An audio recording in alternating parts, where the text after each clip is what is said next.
the University of Johannesburg, the future reimagined.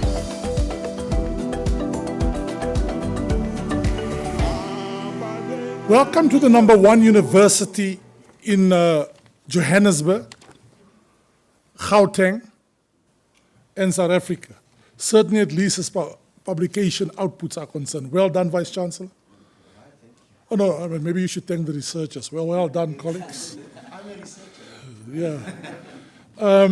No, I really think it's a sterling performance by the university to see the trajectory just going upwards. And I see, Prof. Mutambara, you've produced at least 7 units for the year already. That's fantastic to see. Because, you know, to keep up with that trajectory, our dean will tell you. In our faculty, the Faculty of Humanities, Prof. Mutambara, I just wish to inform you, we are greeted by the words, "Where are my units? Where are my publications?" So good afternoon, colleagues, and welcome to this book launch by one of our most respected young professors.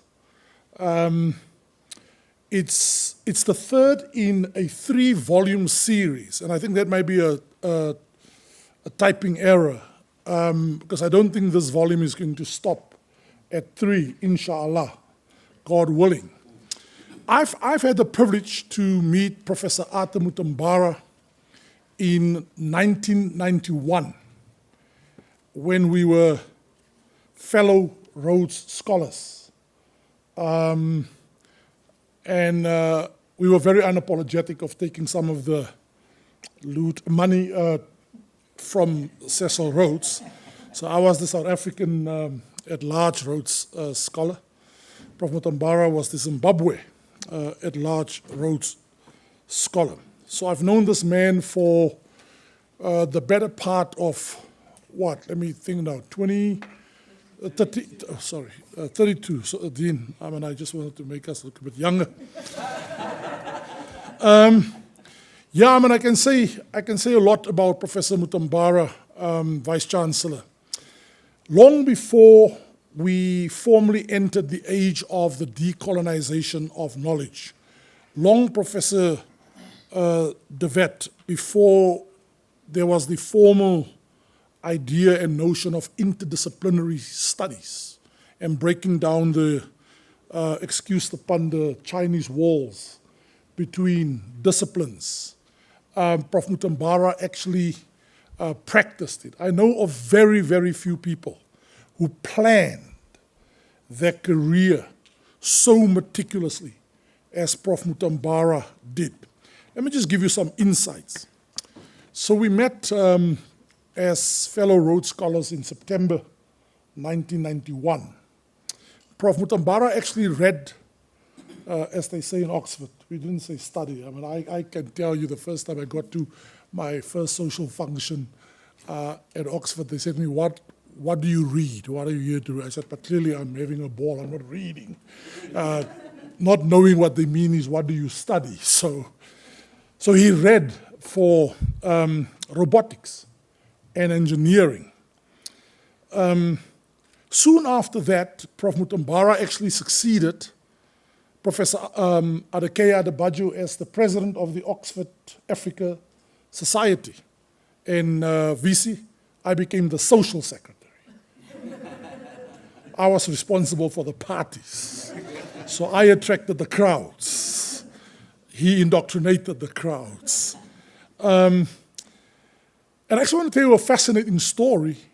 We had a group of African scholars and scholars from the Caribbean and scholars from Western society. It was quite an eclectic, cosmopolitan group, Professor Camilla. And here you had Professor Mutambara studying robotics, but he actually started a reading group. And those days we didn't have CDs and certainly not memory sticks and Bluetooth. We didn't have that. So remember the VHS cassettes and so on. And we used to meet in Professor Mutambara's flat near New College, behind the King's Arms Bar.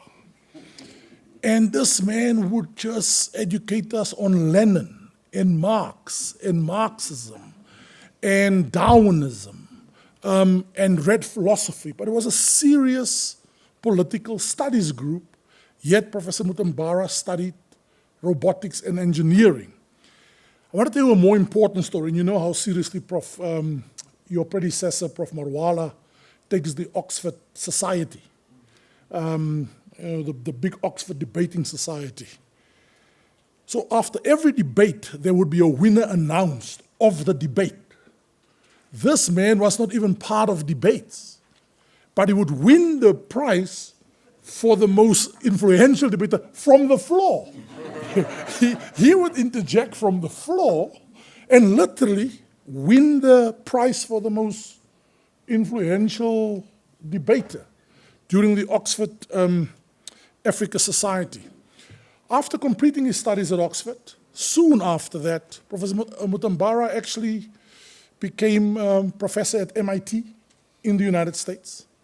Also a professor, a visiting professor at NASA in the United States. Soon after that, joined McKinsey Incorporated in the United States. Continued with his studies. So just look at that trajectory and pace. A man who did not only read politics, but certainly practiced it. Soon after returning back to Zimbabwe, what year was that, Prof? 2002. Soon after that, Professor Mutambara actually became the Deputy Prime Minister of his country. And I can now openly say to all of you, he had, or shall I say, still harbors presidential ambitions. I don't think that story is finished yet. But on a serious note, VC, I'm introducing here a colossal figure, a doyen in his own right, a man who takes ideas, ideational power, philosophical and political thought so seriously that we could regard him as a thought leader in his own right. So what a privilege to my friend, colleague, I dare to say even mentor. We spent many, many years together since the Dreaming Spires in that overrated island nation there in the Atlantic. But you've been an inspiration to all of us. I see Advocate Nkgopotse Muti is with us. He was a successor of ours, but we've always made time to come together. You know, this Oxbridge Mafia really take themselves very seriously, eh? Sometimes too seriously. But what a journey you've walked, Professor. I think you're an asset to the University of Johannesburg. We're great to have you. And we're looking forward to more sterling contributions. And congratulations on the launch of this third volume.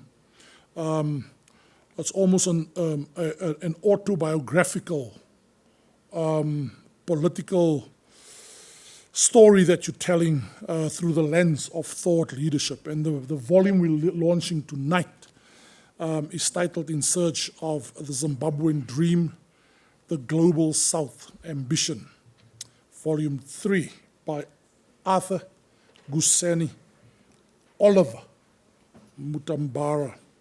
I'm looking forward to tonight's, just finally, I'm looking forward to tonight's inputs, particularly by Professor Mutambara, and the responses and reflections, for one reason. I had a meeting with my principal today, Prof. Camilla Naidu. It was, Dean, I actually wish to remind you it was a 3-hour meeting in the end. It started at 11 and we finished at 2. But didn't I actually ended up talking about international politics, the predicament we seem to be finding ourselves in.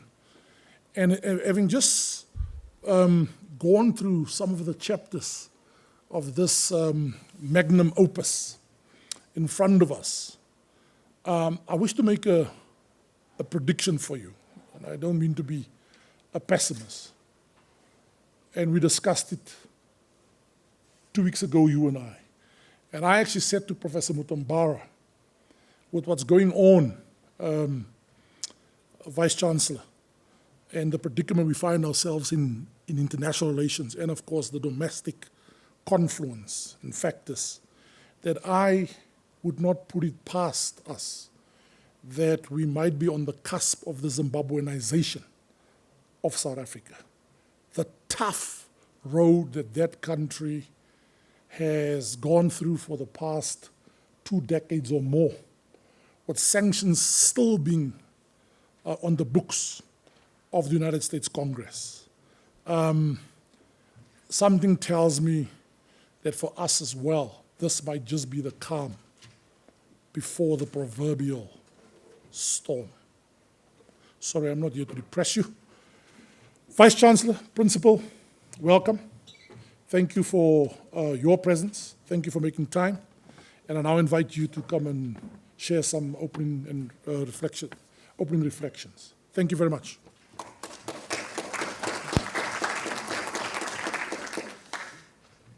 Thank you very much, Professor Landsberg. I must make sure that I don't make a mistake and put an R where it doesn't belong. Professor Mutambara,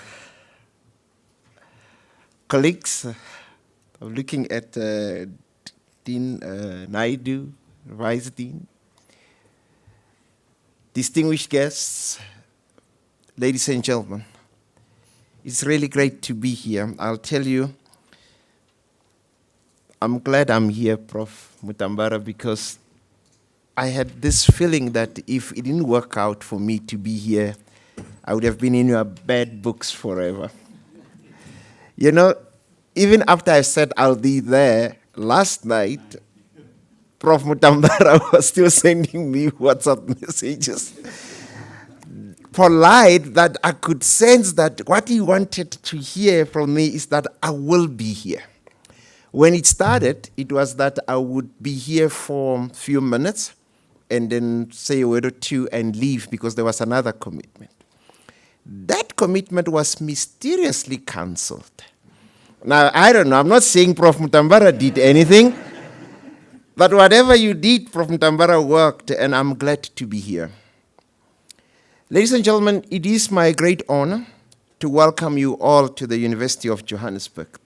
Number one university, Prof. Chris, you know, based on the recent, report from the Department of Higher Education and Training in terms of our subsidized research output. And I mean, that is a fact, you know. It's not like others where you have this subjective criteria that people use to say how good they are, you know. But we are humble. We are hungry. We are going to remain hungry, and we're going to press on, isn't it? Of course, we've gathered here to launch Prof. Mutambara's book, Ideas and Solutions, in Search of the Elusive Zimbabwean Dream, an autobiography of thought leadership, Volume 3. Now, earlier on, I was saying to Professor Mutambara that, in my culture, they say you don't grab a snake, you know, by the tail, you know. You grab it by the head, you know. I feel like I'm grabbing the tail here, the snake by the tail, because I have an autographed Volume 3 that I didn't get Volume 1 and Volume 2. That I'm not complaining because, Prof. Mutambara would expect me to have read Volume 1 and 2. So, but hopefully Volumes 1 and 2 will come. Ladies and gentlemen, in 2008, the Zimbabwean lawyer and writer, Petina Gepa, I hope I pronounced the surname correctly, wrote for The Guardian, and I quote, "The struggle for Zimbabwe lit up the imagination of people around the world. In London, New York, Accra, and Lagos, bell-bottomed men," I hope, Prof. Mutambara, you're not part of this bell-bottomed men. I cannot imagine you in bell-bottoms. Anyway, bell-bottomed men and women with big hair and towering platform shoes sang the dream of Zimbabwe in the words of the eponymous song by Bob Marley, "Every man has the right to decide his own destiny," close quote. 15 years on from these words, and they still ring true, ladies and gentlemen. We are on the precipice of a new set of elections that will occur against a difficult and rather grim context. Zimbabwe has been plagued by instability for over 2 decades, and hyperinflation has impoverished the once thriving country. The Henkes Annual Misery Index, HAMI, released just this morning, found that Zimbabwe takes the prize as the most miserable country in the world due to its economic performance. Last year, for instance, annual inflation was at 243.8%, and lending rates were at 131.8%. As Ibo Mandaza and Tony Rila asserted in February for Africa Report, open quote, Zimbabwe, like Rhodesia before it, has reached a Lancaster House moment, a point at which there is no possible solution without coherent regional and international action, close quote. Against this this backdrop, Prof. Mutambara's contributions track just how Zimbabwe has landed in this quagmire. For those of you unfamiliar with his background, in the early 2000s, Prof. Mutambara emerged as a prominent figure in Zimbabwean politics. He became the president of the Zimbabwe National Students' Union. During his time at the University of Zimbabwe, and was instrumental in organizing student protests against the government. His involvement in activism continued throughout his career, advocating for democratic reforms, human rights, and social justice. In 2006, Professor Mutambara joined the Movement for Democratic Change, MDC. He quickly rose through the ranks and became the president of a faction within the party. During this time, he played a key role in uniting various factions of the MDC to form a coalition against the ruling ZANU-PF party. In February 2009, Professor Mutambara was appointed as the Deputy Prime Minister of Zimbabwe under the Global Political Agreement, which established a power-sharing government between the MDC and ZANU-PF. He shared this position with Thokozani Kupe, representing a different MDC faction. As Deputy Prime Minister, Professor Mutambara focused on economic and industrial development, advocating for foreign investment and technological advancements. After his term as Deputy Prime Minister, Professor Mutambara continued to be involved in politics, albeit in a lesser capacity. Prof. Mutambara is known for his intellectual prowess and his ability to blend his academic expertise with political activism. This new book is a continuation of a series that traces Prof. Mutambara's leadership thoughts and philosophical insights over 40 years, from 1983 to 2023, as his generation sought to become the transformation it wished to see in Zimbabwe. Prof. Mutambara covers the transition to the Mnangagwa regime that has been marred by illegitimacy and corruption, to COVID-19 pandemic and its aftermath. This latest volume details Prof. Mutambara's contribution to the Zimbabwean government of national unity and his thoughts of the years that followed. His aim is to present a new shared national vision that is connected to a strong and effective plan. His argument is in line with the pursuit of an integrated and united Africa. Alongside politics, Prof. Mutambara examines the challenges of climate change, the global energy crisis, nuclear weapons, autonomous warfare, geopolitics, and deglobalization within the context of the Fourth Industrial Revolution. It is a fantastic contribution to leadership thought and Zimbabwe's fraught history. As Prof. Mutambara and his respondents will demonstrate this evening, there are certainly strong ideas and solutions, and we must actively fight to make this a reality. As Gaypa wrote in 2008, ahead of the elections, words that still remain painfully relevant, ladies and gentlemen, open quote, Saturday's election will give the country another chance to reimagine the dream. And if it fails this time, well, there will be the next election, and the election after that. It is no immediate comfort, perhaps, to the suffering, but nothing lasts forever. Ian Smith thought his Rhodesia would last 1,000 years. It lasted less than 15. This too shall pass, and when it does, women and men and children will again leap to embrace a dream called Zimbabwe, close quote. Ladies and gentlemen, thank you so much for your attention. Congratulations, Professor Mutambara.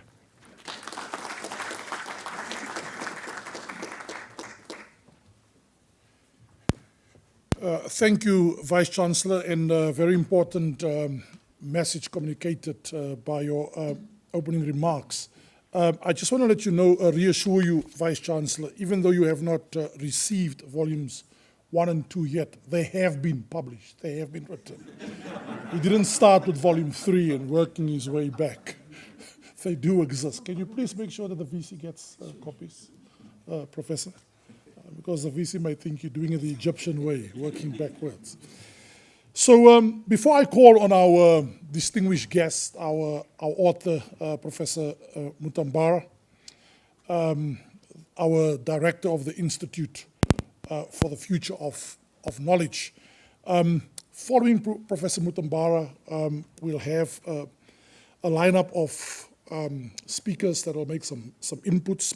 Professor Mutambara said the only reason why he asked me to do it has nothing to do with our association, is because I'm the closest to a bouncer that he could identify. So I must keep all of you to 5 minutes. And if you go over, Dean, I shall subtract from Dr. Ngwane, and that's how I will do it. So it will be the Dean, Professor Naidu, followed by Dr. Ngwane, Dr. Nkosana Moyo, welcome. Former colleague of President Mutambara in Cabinet, Professor Susie Graham, our Vice Dean in Humanities, Professor David Monyai, the man that understands the Communist Party of China more than any one of us here, Dr. Jethro Mpofu. Where's Dr. Mpofu? Dr. Mpofu here? I was just going to welcome him from Braamfontein and say he's most welcome, Prof. Mpofu. He might be joining us online. And last but by no means least, Professor Tapiwe Chakonda. Prof, good to see you again, as I've said. And of course, closing us out tonight will be my former boss, Professor Thea de Vet, who still behaves like my boss. Thank you very much. Professor Mutambara, welcome. A round of applause, ladies and gentlemen. Professor Arthur Mutambara.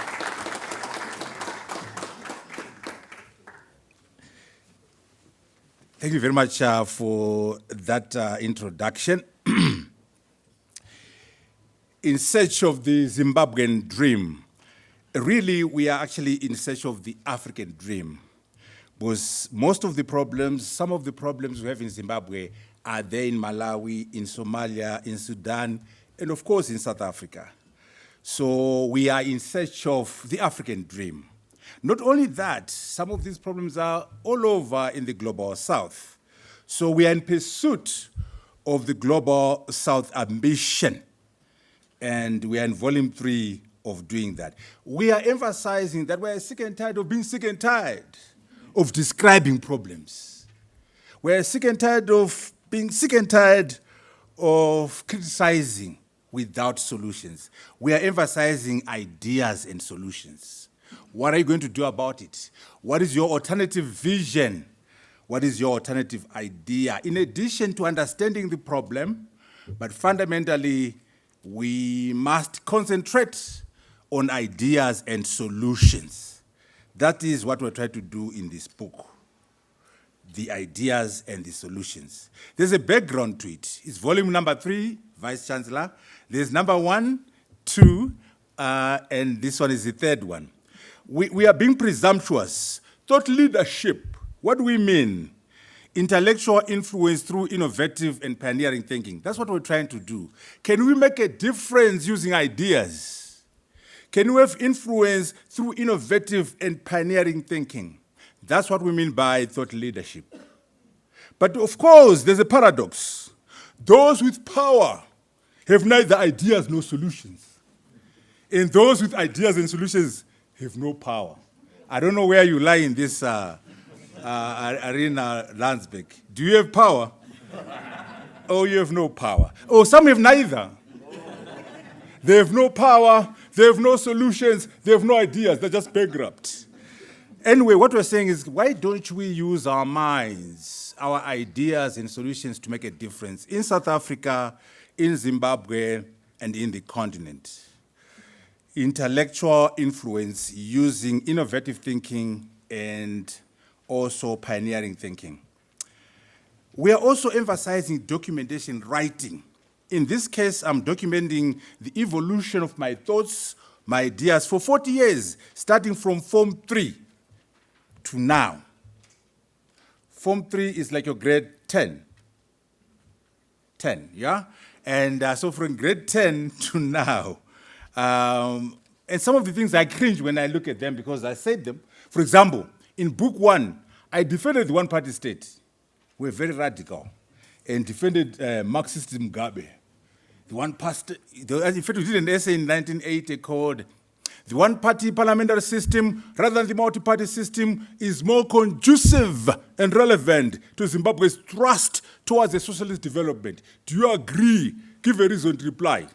And all of us young people then agreed because we were socialists, we were Marxists, and Mugabe was our hero. So I put the essay in book 1. I don't run away from things I've said. But you can see the growth because a short 3-4 years, we're now opposing the one-party state. But we're trying to show the growth. We're trying to show the evolution of ideas. And of course, to spice it up, we have autobiographical material, we have pictures to make sure we entertain the reader. They don't become overburdened by thoughts and ideas. So the first volume is called The Formative Years and the Big Wide World, from 83 to 02. That's 02, that's when I came back from America to South Africa and Zimbabwe. That's the book there. VC will get a copy. Then the second one is Path to Power. It sounds ambitious, but we're saying path to influence. How can we get to make a difference? How can we make to a way to influence? That's the book there. But today we're concentrating on ideas and solutions, which is our volume 3. What are we saying? Reading and writing is important. Unfortunately, because of this technology of cell phones, we're not doing enough reading. Not tweets, but reading volumes of books. We're not doing enough of writing. We're not doing enough of documentation. So one key message that runs through the 3 volumes is the idea that documentation is divine.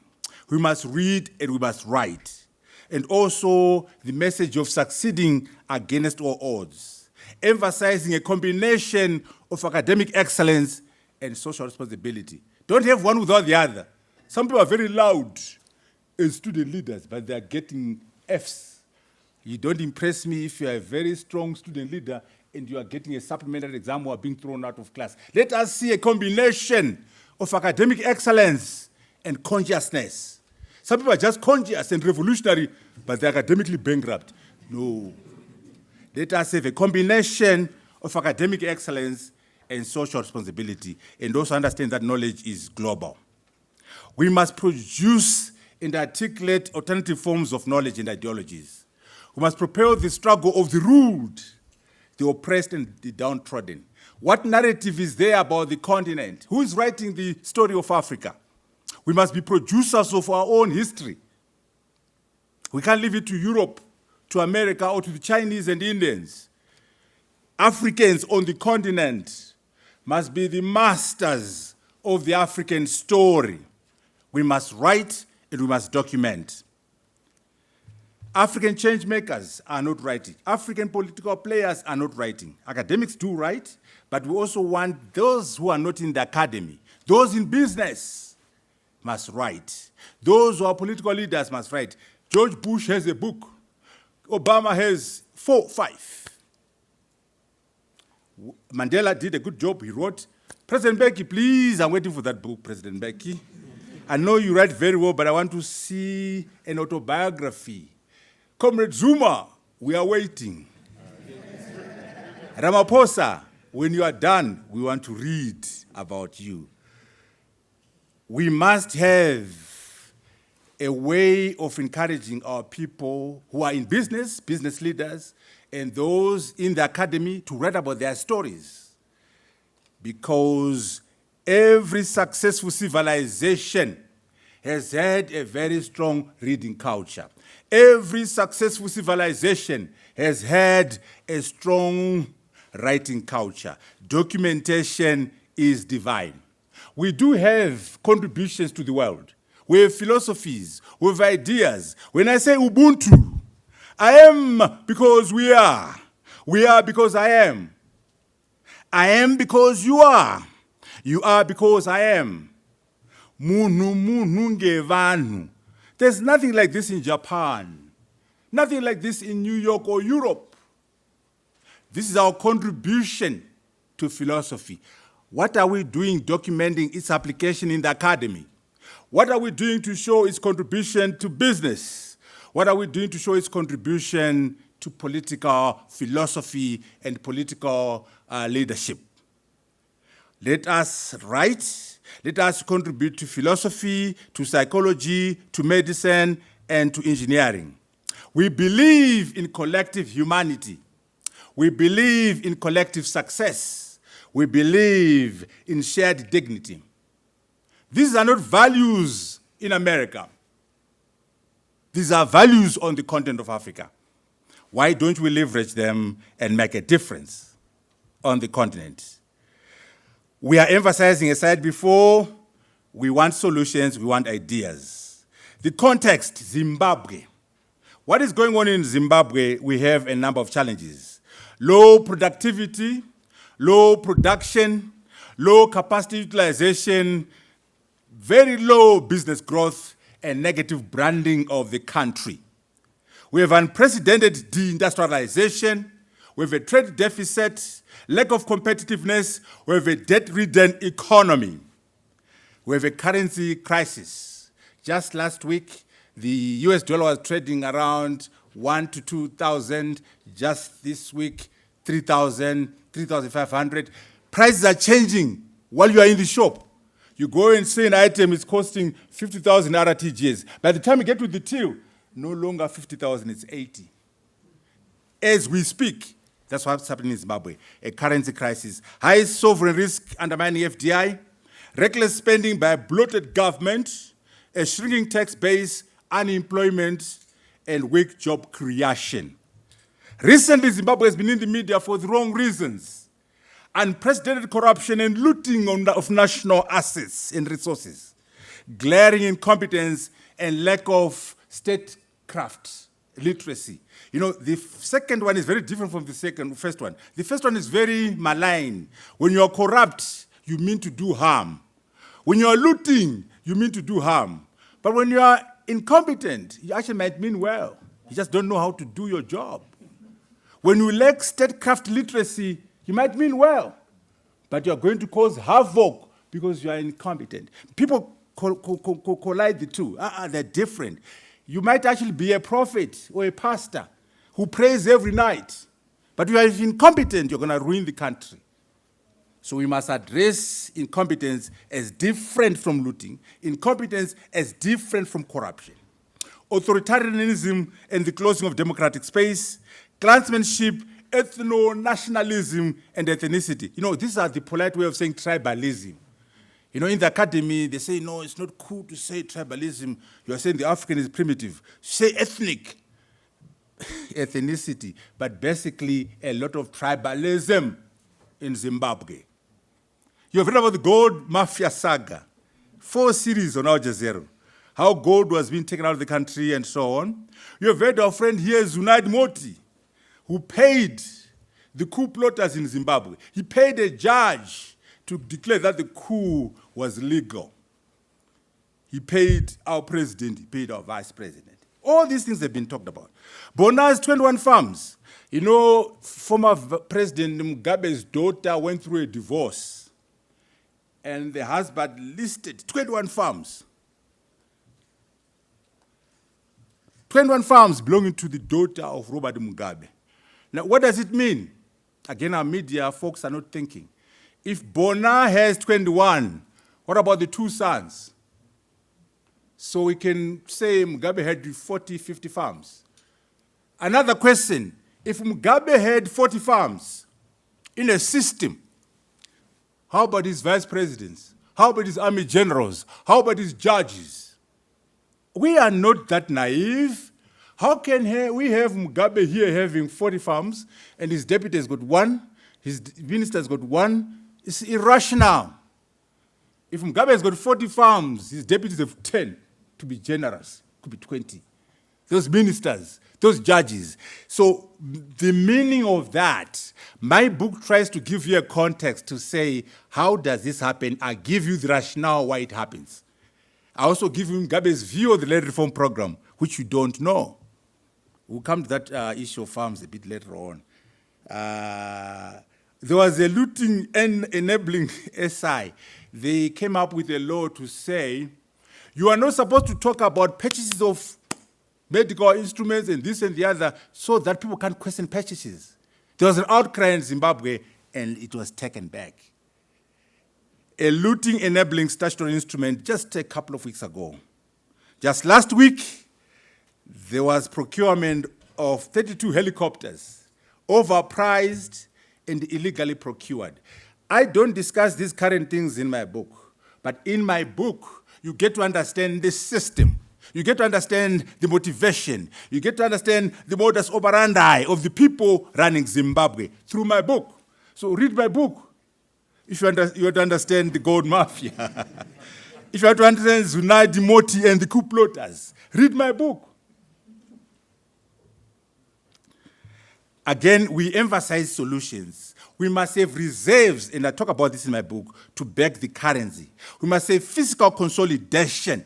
We must have productivity. We must have production if the economy is going to move. We must ring-fence savings and deposits to minimize destruction of value. You know, there's nothing as frustrating and devastating as a woman or a man who worked as a teacher for 40 years and all their savings are wiped out. After being a headmaster for 50 years, you can't survive because the deposits are being destroyed. We must build confidence, we must build trust. Politically, we've had a crisis since 2017 because of the coup and the election in 2018, which was problematic, challenges around governance, lack of leadership, lack of statesmanship, and we are moving towards an election. What is the context? Incarceration of opposition leaders. Scala and Gary Vume are inside. There are no reforms. The voters' roll is not available for the opposition. We have a fraudulent and illegitimate delimitation framework. This is the context of the election. And obviously, that election is going to be problematic. Again, in my book, I emphasize solutions. We need a shared national vision. We need a shared economic prosperity framework. We need inclusive growth driven by good governance, legitimacy, macroeconomic stability, economic transformation, technology. Fourth industrial revolution, AI and robotics must be driving the economy. This is what we're pushing as the solutions and the ideas, the framework. We need a proper second republic. Zimbabwe is not a second republic. A second republic must be peaceful, democratic, and prosperous. We need a proper new dispensation. They claim to have a second republic. They claim to have a new dispensation, but a new dispensation is not declared, it is earned. It has not been earned in Zimbabwe. We must do that by having two things: a shared national vision, which is called a collective destination for the country. Where do you want to see our country in the year 2050? Can we have a shared national vision for South Africa, for the continent? Can we have a competitive national identity, the national brand? The former Minister of Tourism, Zambi, used to drive that national brand there. national brand which is bought into by everyone, all political parties, civil society, the academy, and all the citizens, so that we can have a national brand and a national vision. What is the state of our society, the economy, and the politics? These are the answers. These are the ideas we want to put through. What do we do to achieve as a people? What do we want to achieve, and how do we achieve it? Within a bounded time frame. The vision is the house on the top of the hill.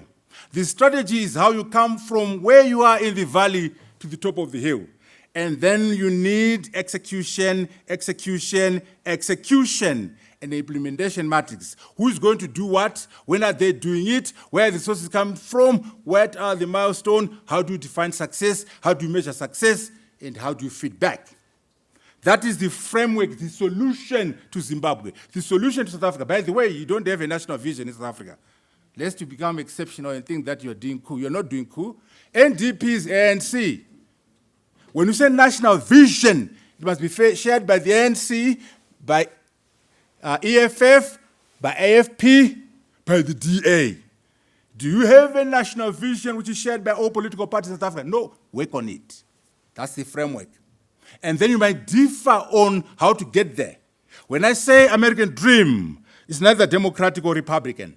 All of them share the American dream concept. They differ on how to get there. So we need a national vision for the continent, a national vision for South Africa, a national vision for Zimbabwe. Okay? And then, of course, we have our hexagonal branding. We must be known positively in tourism, in investment, in trade, governance. That's what we call the hexagonal branding, which is part of our brand identity. To develop Zimbabwe's reputation in order to improve the country's global competitiveness. These ideas that we're pushing in the book, so that Zimbabwe can have a competitive identity. Why ideas? We must offer an alternative vision and a compelling strategy for Zimbabwe, for Africa, for the global south. What do you want to see in the global south? What is your strategy to achieving that vision? How are you going to implement it?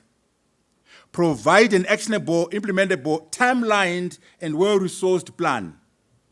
And of course, implementation, and then monitoring performance, evaluating performance, and feeding back. We need to develop redemptive paradigms for Zimbabwe, for Africa, and the global south. That's what we seek to do in the book. How is it structured? We have a rocky start to the GNU. You know, Mugabe thought we were in there to just entertain him.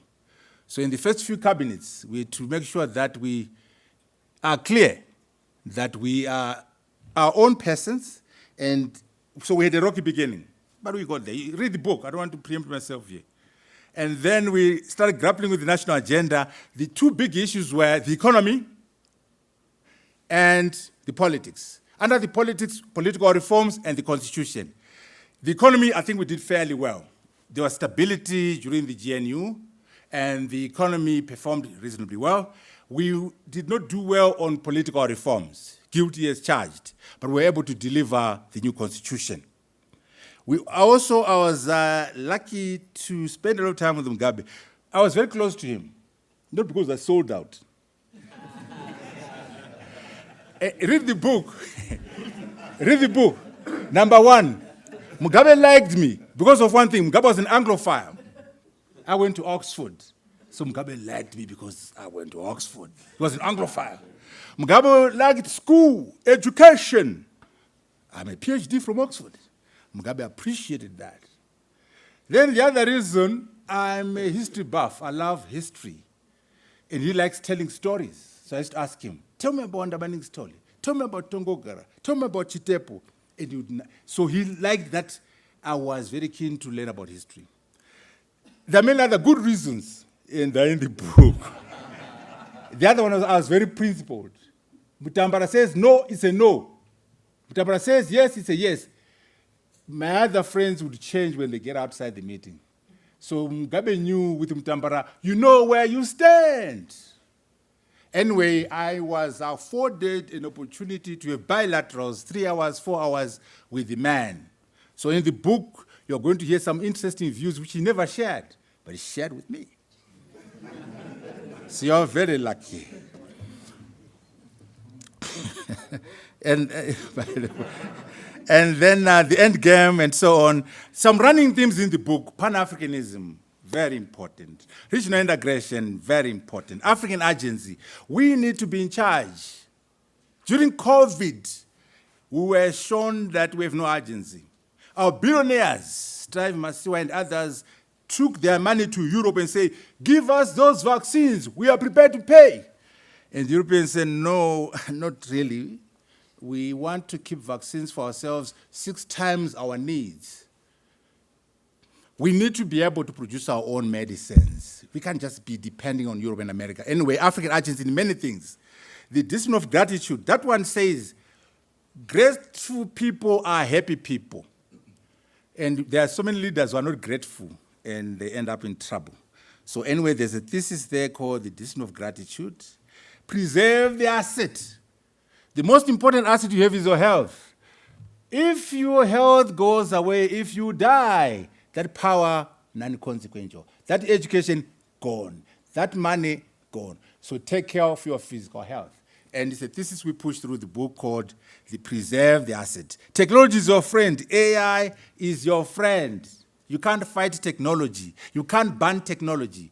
Work with technology. Make it help you solve your problems. Technology is your friend. Just to emphasize this thing about integration, look at those numbers. Zimbabwe, $25 billion, 15, South Africa. These are not economies. I know South Africans are very arrogant. If you think you've got a good economy, you don't. It's too small, it's chicken change. Botswana, 2.4 million people, $41 billion. These economies are not great. Look at that now. SADC, 380 million people. That's an economy. Tripartite free trade area, that's an economy. Africa, even better. Before we look at Africa, look at the world. China, the ambassador of China is here. David Munyai, how are you doing there? 1.44 billion people. GDP, $19.9 trillion. That is China. That's an economy now. India, 1.41. By the way, the numbers between India and China are a tosser. Some people are saying India is overtaking China in terms of numbers, but just work with these numbers for now. GDP, $3.3 trillion. That's an economy. The US, 334 million people. GDP, 25.3. You know, how can little Botswana go and strike a deal with China? Zimbabwe, strike a deal. Let us come together in the African continental free trade area. What are the numbers? 1.35 billion Africans. Collective GDP, $2.5 trillion. This is the Africa that should negotiate with China. This is the Africa that's negotiating with America. Can you imagine if I rock up and say, here I come, I'm the African. I speak on behalf of 1.35 billion people. And behind me, I have a GDP of $2.5 trillion. The Americans will listen to me, not out of love, out of economics. The Chinese will treat me well because they see the size of my market and my potential. I'm dramatizing the importance of regional integration, not these dysfunctional, non-viable states. South Africa. Already he told us that South Africa is descending into a failed state.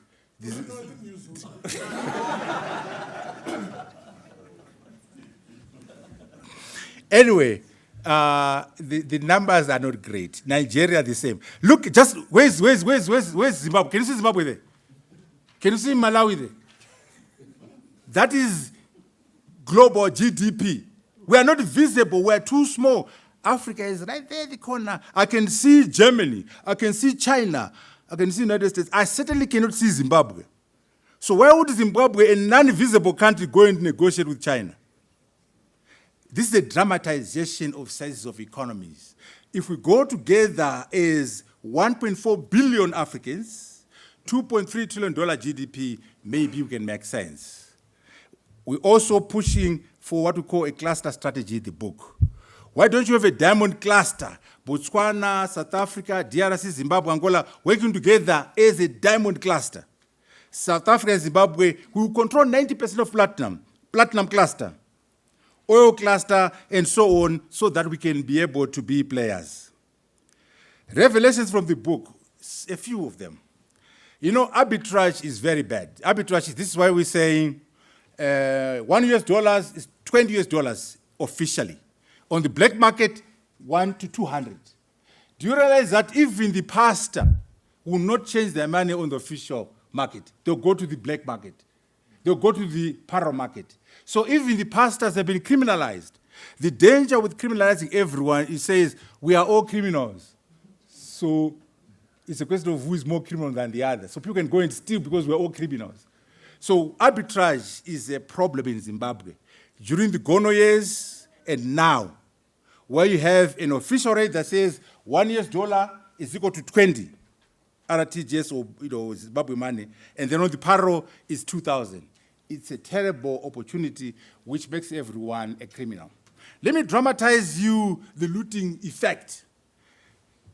You know, under the Gono regime, and even now, but most under the Gono regime, you could take 10,000 US dollars, 10,000 big ones US dollars, and within a week convert that into 2 million US dollars, not rands, US dollars. The rand is also failing, right? So 2 million US dollars. How do you do that? You take your 10,000 US dollars, you go to the paro market, you buy Zimbabwe dollars, you go to the central bank, you get the US at the official rate, you take those US dollars, you go back to the paro market. If you do it 2 times, you can do it, you calculate it, you'll be able to convert 10,000 US dollars into 2 million US dollars without work. Not you and I can do it, those who are connected to Gono, to Mangujga, to the Minister of Finance can do it. And that's how people made serious money in Zimbabwe under the Gono era. They're making it now, but there's still arbitrage there. Which brings me to the interesting point. ZANU-PF leases don't have 99-year leases. They have title deeds. And go tell them. They are holding title deeds. How do they pay for the farms? They are holding title deeds. Read my book. How do they do it? And also, Mugabe had no faith in 99 leases. He believed in title. It's in the book. Now, how did they do it?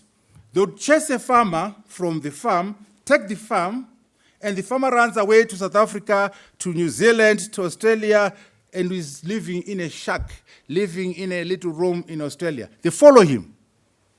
Oh, her. Farmer, how much is your farm worth?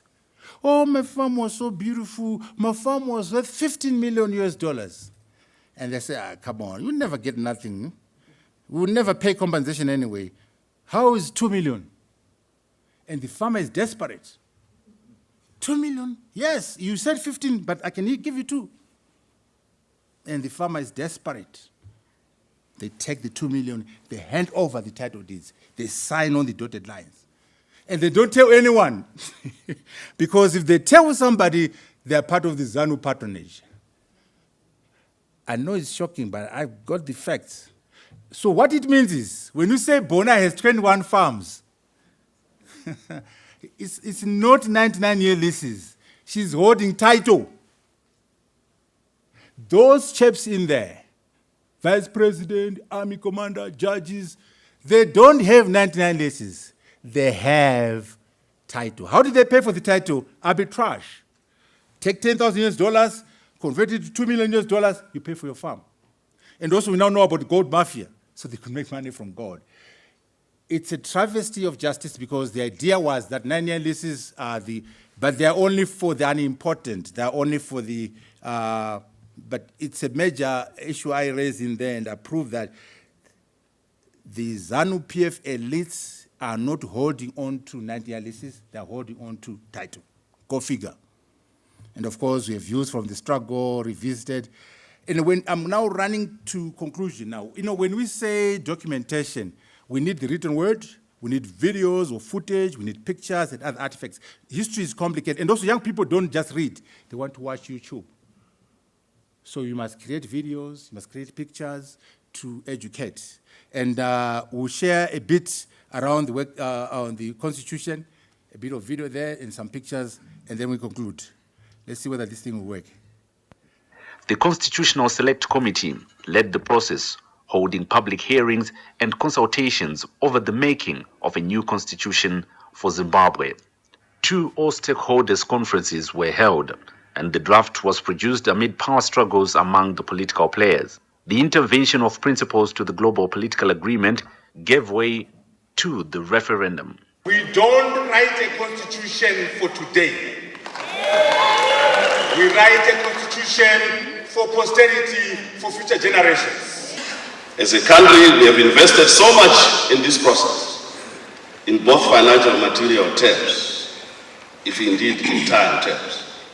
We are the ones who agreed that no, we shall not have Kariba. We must now have a people-driven constitution. This set the stage for approval by the electorate, parliament, and now it has been signed into law. I think we can all say today is a great day for our country. For the first time in the history of this country, we have a constitution that we've authored on our own without the facilitation of foreigners. This is a dramatic improvement from Lancaster House. I think that is what we should celebrate today, that Zimbabweans have come together and produce a constitution which will define the trajectory of our country.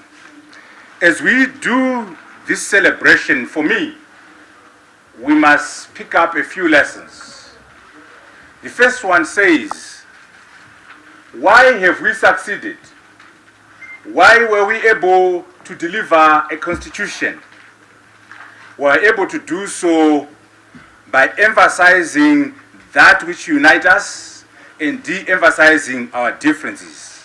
We were able to achieve this constitution, Your Excellency, by working together, by cooperating among ourselves, by putting Zimbabwe first, by pushing a team. And where you can always see that later. Now, pictorially, you see, we are very thankful to South Africa, worked with President Mbeki first, then Mohlandi, and then during the third volume, it was President Zuma. He was very critical and very useful to our situation there. The Chinese, we told the Chinese, we don't want you to come and take raw materials from our continent. We want you to set up beneficiation and manufacturing on the continent. But of course, we're now gone. They're now doing resource-based extraction now. But it's important that you understand that it's important the Chinese are not Father Christmas. They're business people. So it's up to us to be organized as Africans so that we can extract better deals which will benefit the continent. SADC is very important to us, and so we have a lot of SADC work there. And then the spouse must play a role. That spouse here is a CEO and sitting on 3 boards. So sometimes I go to New York carrying the bags, you know. And the African Americans are important for us, and we have a lot of ideas there from the African struggles. And then unity, look at that. That's ZANU-PF, MDC Shangirai, and ourselves working together. Zimbabweans can work together. We've done it before. Again, we are friendly, not because they're sold out, but because there was respect, which was mutual. And also, Mugabe used to say, a PhD in rocket science. He was intimidated by the PhD. So that worked in my favor. And then this is the day we signed the Constitution. And the new Constitution, which is now 2013 now. And so, again, we're saying documentation is more than writing. Show us some pictures. Show us some examples of what is going on. That is Chamisa, who is the key player now in Zimbabwe. Madam Kupe. Culture again. We have Mafumo there and Mutukudzi. So the interplay between politics and society and arts and culture. And soccer, of course, 2010, with our friend Blatter there. The World Economic Forum gave us exposure to some of these fellas here. Again, we're saying that ideas are not local, they're global. So what we should push for around climate change, energy crisis, and so on must be global and must be involved with everyone. Again, you get some stories about how people were killed. Mujuru. I was one of the people that saw that dead body. Read my book. And also I'll tell you Mugabe's attitude. Read my book. And our friend Edgar Tekere there, and our Muchangwa, and the current one. We used to talk. We have some strong views and some good views about him in the book. Mangoma, Mpofu, Mnangagwa there, you know. And Kasukuira, she is here. Kasukuire, we used to work together. He's in a bit of trouble now, but it's okay. And Mzembi, Mr. Mzembi is here. I've already mentioned Mr. Mzembi. We're working together. You can see the unity in action there. Gono. And that one too. We spent a lot of time together. We also dealt with the coup plotters. We could see they were making a coup, but we couldn't tell where it was coming from. They were friendly. But they took over eventually and running the country. And that's Chamisa, the president of the Triple C now, Maduku. All we are saying is, oh, and by the way, we actually attended the coup presidential appointment. You need to ask us why we did that. Read the book. That's Chamisa and me attending the illegal presidential installment. Why did we do it? Read the book. And that's me there. That's Chamisa congratulating Mnangagwa. And I'm like, yeah. Why did we do this? Read the book. Okay, anyway. Now, Chris, am I done now? Am I done now with volume 3? Is this the end? And then UJ, of course. We've got UJ now in the picture. The end of the old man is gone. Again, emphasis on the results. Am I done? No. Am I done? No. Certainly not. You're not speaking. Now, what we're saying is we should never stop writing. I'm just telling what I'm working on now. I'm working on what is called the Mutambara story from 1640 AD to the present. Now, this time, Chris, I'm not sharing any ideas or solutions. It's just the plain story. No fancy ideas and solutions. I'm not trying to save the world. I'm just telling my story, you know, starting from 10 generations above my father. Huh? Number 1 to 10. And to 10 generations above my father. So my father is number 11, and yours truly number 12. I'm going to cover, in the first 3-4 chapters, I won't be there. It'll be other people. Then I'm born, and then it starts happening. How did you get to 20? We did an estimation. I'm just trying to encourage you to document your history. That's my great-grandfather. 12 wives, 43 children. And you just says I must only have one.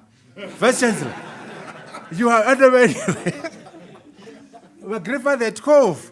So, you know, my rights have been taken away from me. Anyway, I'm going to talk about all that in the next project and so on. But this is the future work. Mother, let's go to the chapel and get married. That's my father and mother.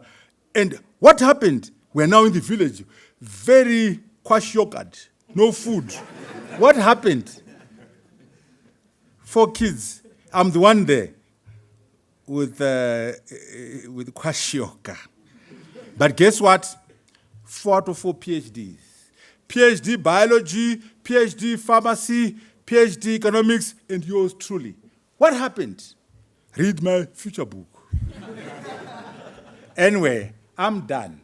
What I'm simply saying is it's important to document. Write your story. We must write. We must document. I thank you so very much for this opportunity.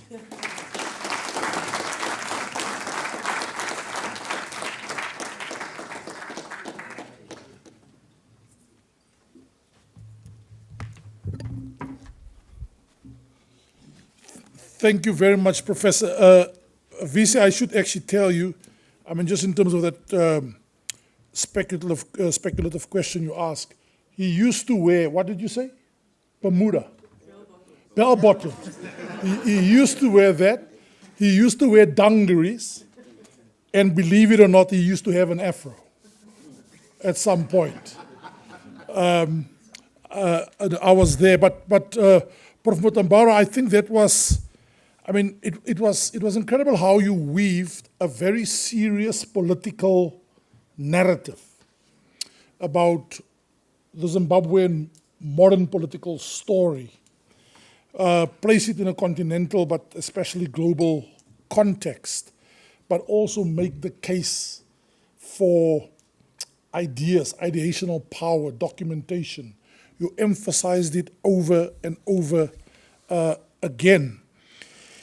Yeah, I mean, I'm certainly going to read it, and I'm going to start with the part on the non-coup. That's how we described it on the on our group, Prof. Munyai, you will remember. The non-coup. So the African Union VC, as you know, you do a lot of work on continental affairs. Prof. Tia, the AU actually has a doctrine on unconstitutional changes of government. The Zimbabweans got it right to actually get the people to walk with them to the palace, follow the army to go and stage the coup, never sanctioned, never expelled. Powerful Egypt was expelled when they did the coup against late President Morsi. Fascinating story. And let me conclude by sticking my neck out. I was fascinated by you describing President Mugabe as an Anglophile. And I've always said to people, one of the reasons why President Mugabe and President Mbeki connected so well is precisely because of that notion.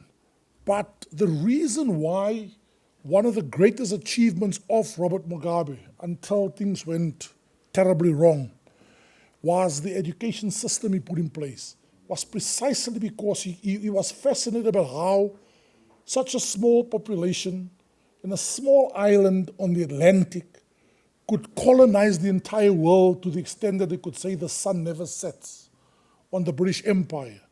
And what did he do?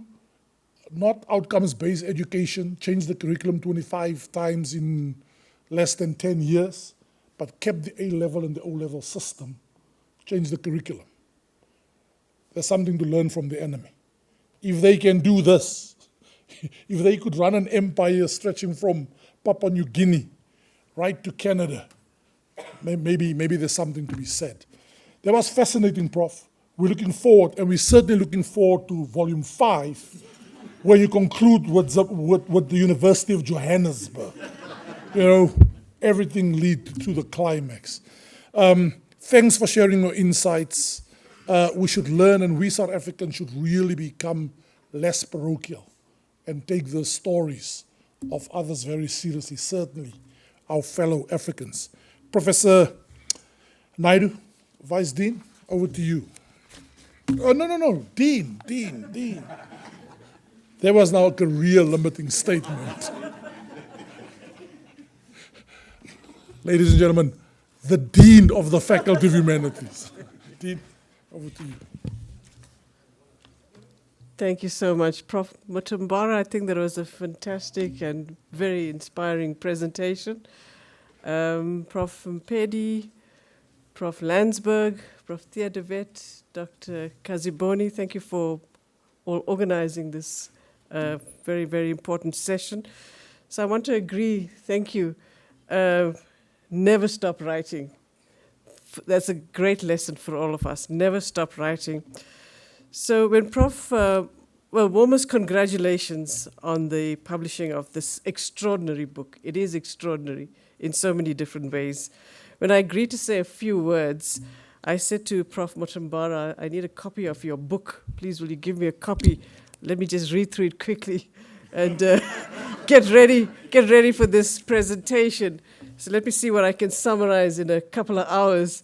And then he brings me this big book, 720 pages, and he says this is volume 3. There's a volume 1 and 2. So I certainly didn't finish volume 1, 2, and 3 over the weekend.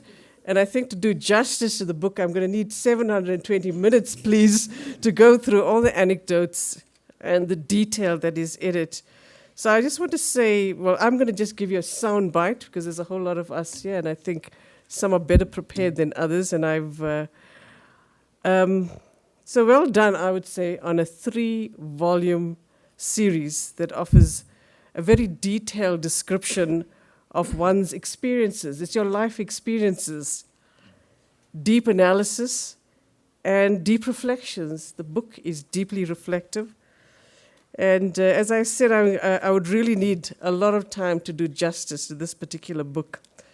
So the book offers a political history and a progressive, ethical, and comprehensive vision for change by taking us on a journey with one particular key man, and that's Arthur Mutambara. The journey is built piece by piece, to my mind, like it's constructed by an engineer. You know, different parts coming together so wonderfully. It has lots of anecdotes, but also solid coverage of matters from the perspective of an insider. Each episode or story is intended to be solution-orientated. And I like the sentiments that just flow in at different points, like, let us get down to work as Team Zimbabwe. We must be masters of our destiny. So there are bold views and positions expressed throughout the book. And I heard you say so emphatically just now, who's writing the story of Africa? You know, he's asking, who is writing the story? So the book is fascinating for those who want to better understand Zimbabwean politics and dynamics and the African continental challenges. But I enjoyed all the intriguing insights. Sometimes there's almost information you don't get from anywhere else, like the insights into Robert Mugabe, the person, and the behind-the-scenes encounters with Robert Mugabe, and your description of him and his Machiavellian characteristics. I found that quite fascinating. So whilst there are bold moments in the book and strong and emphatic and deep sentiments, I was also touched by the way you describe some of the other very dark moments in Zimbabwean history, like you talk about with sensitivity. The story of Susan Swangarai's death is told and how you dealt with it, and then to the way the Prime Minister, Morgan Swangarai's death, is dealt with.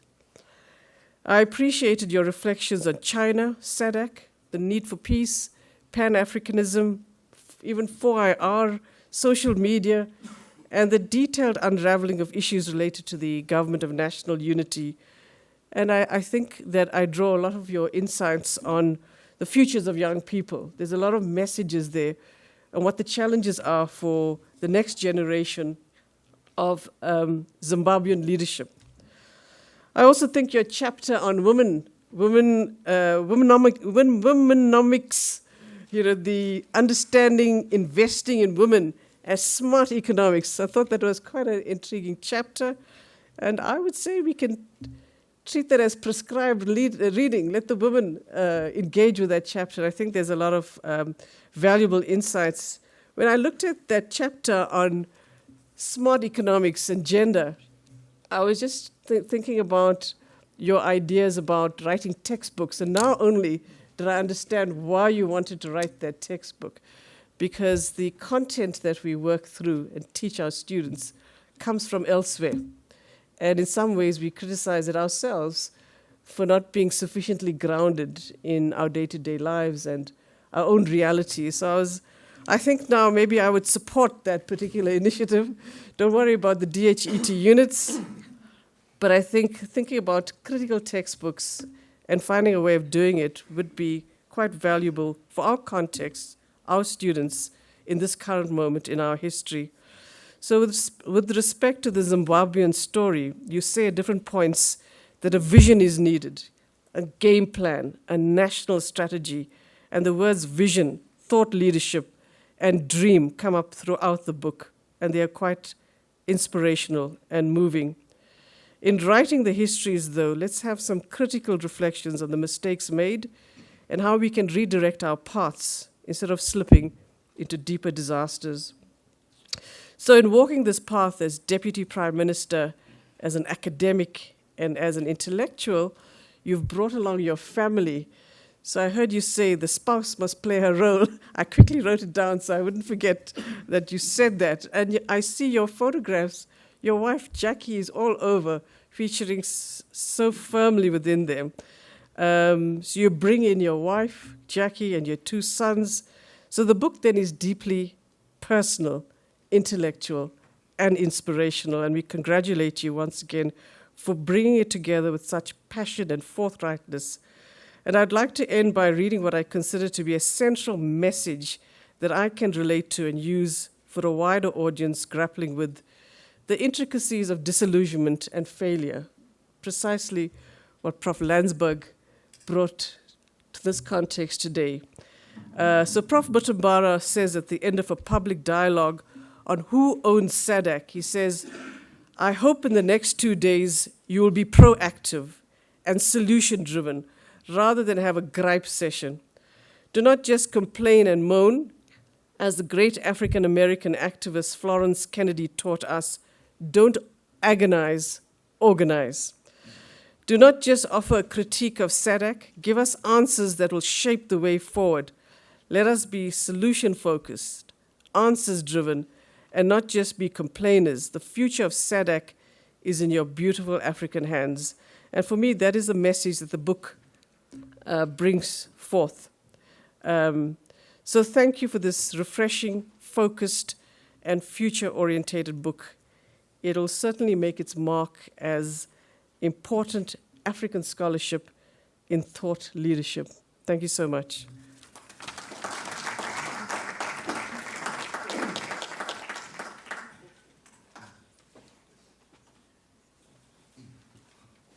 Thank you, Dean. Some really wonderful insights there, and it seems to me you only managed to skip 5 pages of the 720 because there was quite a comprehensive and very important contribution by the Dean. And Prof. Mutambara, I would actually say, and I'm certainly going to take up the challenge of doing a review of the book, but don't expect me to be too kind to you all the time. So thanks for that, Dean. Dr. Ngwane? Trevor? Old friend, comrade, critic, everything. Trevor, welcome. Always good to see you. Thanks, Chris. Thank you very much. What an honor. This is a true son of the soil, Comrade Mutambara, Professor Mutambara. I first met him, we had a meeting, we had the anti-privatization forum, I think a decade ago. We were fighting against privatization. I think he was deputy prime minister, but he came and spent a whole afternoon with us. It was amazing. So here is a man of action. He has seen it all. I think you also. And indeed, he's got a story to tell. He's reached the pinnacle of academic achievement, all his degrees, his fellowships, but he also reached the highest office in government in Zimbabwe. Of course, you can't reach the very top as long as Mugabe is alive. So, I can't blame him. So the book, it's amazing. He's a visionary, so he's always looking ahead, where we're going, a map. In search of the elusive Zimbabwean dream, I think many of us here would agree, we are also in search of the elusive South African dream. I don't know, did it die with Mandela? In search of the elusive African dream. Indeed, the global dream. So I enjoyed the book and the pictures. Comrade Mutambara showed you the pictures. Like Camilla, well, my problem is I was looking at the pictures. I wish I had read the text. And then, of course, I was happy to see a picture of Victoria Chitepo and her daughter, Chogo. So they are part of my family. So I was really intrigued and happy. So I know that there are stories about Mugabe, so I can't really tell you stories about what my aunt said about Mugabe. I will just tell you how it would start. Oh, Robert! So, and then she would tell us what happened. Yeah. Okay, you can imagine Mugabe, being Robert. Yeah, I'm Robert. So I was really intrigued by, especially, I think the forward or something, you talk about the 6-7 things which you believe Zimbabwe should strive for. So elements of your dream, of the dream for Zimbabwe. For Africa, I think you say it's a dream for the global south. Peace, equality, stability, democracy, inclusive economic growth, shared prosperity. So I think these 7 elements, pillars, if you are EFF, they are actually can be shared with everyone. Yeah. And I believe right across the ideological spectrum. So it's a dream we can all agree to. Of course, the book is about what is stopping the dream becoming a reality. So I think here, someone said, I think Chris, so here in Mutambara we find the unity of theory and practice. So he's tested it, he's writing about it, action, reflection. And then he identifies a number of problems, internal and external, to Zimbabwe, to Africa, to the global south. Of course, we cannot forget how we came to be where we are. Colonialism, imperialism, slavery. So those things we cannot just shake off, we have to address. But we also find leaders, classes, interests, vested interests, who maybe hide behind that and abrogate responsibility for running their countries to the ground. So I think that Comrade Mutambara, the professor, has actually put his finger on the nail there. Now, so it's easy for me because there are so many similarities between what's happening in Zimbabwe and what's happening in South Africa. In fact, I think the fate of the two countries are inseparable. And Mutambara argues that we need regionalism. He resuscitates or invokes that vision of Kwame Nkrumah, the United States of Africa. Now, people, I don't know, it's you, Chris, you are guilty of this. You talk about Zimbabweization. Yes, so this is an illusion which South Africans have got. No, they'll say, no, what happened in Zimbabwe is only the showing shots. The real movie will be South Africa. No, it's not as if something bad happened across the Limpopo. Yeah, our fates are so interlinked. Can you see? I mean, we are neighbors, but are we good neighbors? I mean, yes, during the national liberation struggle, there was solidarity. But post-independence, did we maintain our good neighborliness? Well, I can't accuse Zimbabwe of anything. I can talk about my own country, South Africa. I don't see good neighborliness. A whole period, you will know, Chris, international relations of quiet diplomacy. Things are going bad in your neighbor's house. You just keep quiet and put your head under the table. Today, we have got xenophobia. After contributing to the destruction, doing nothing about our neighbor, having a hard time, now we turn around and start othering Zimbabweans. Go back home. We don't want you. This is wrong. We are not good neighbors. The worst part now, because I heard you talk about the crocodiles, Mnangagwa's helicopters. Yeah. I don't know if Mnangagwa is the crocodile. What was Mugabe? I mean, I don't.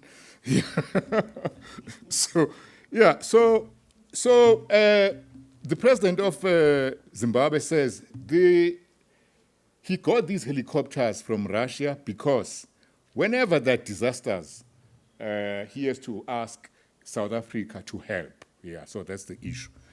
But now, what he's forgetting is that these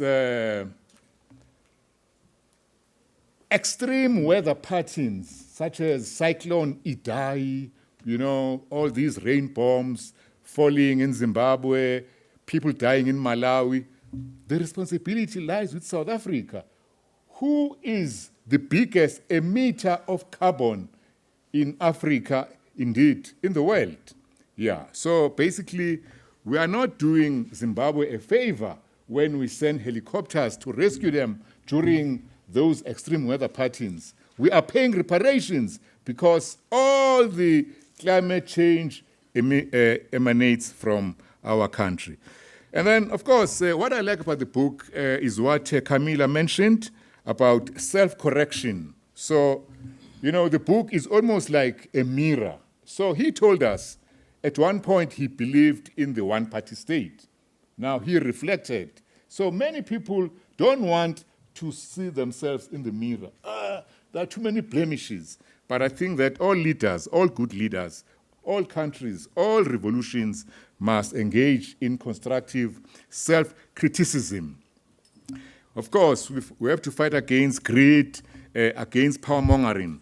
Here, I remember Neville Alexander saying, enough is a feast. So when you've had enough, when your stomach is full, you don't have to get another farm, another farm, another farm. I think that is the spirit of capitalism, of greed. Growth, accumulate, accumulate. That's the law and the prophets. So I think in trying to build a Pan-Africanist society of solidarity, we have to indeed confront the problem of capitalism, because it is capitalism whose structures encourage, generate this greed for profit. But thank you very much, Comrade Mutambara. You've done a good job. Our children, our children's children will read this book, learn something, and know that at some time there was a dream for Zimbabwe. I hope by that time it will be a dream for Africa, for the whole world. Thank you.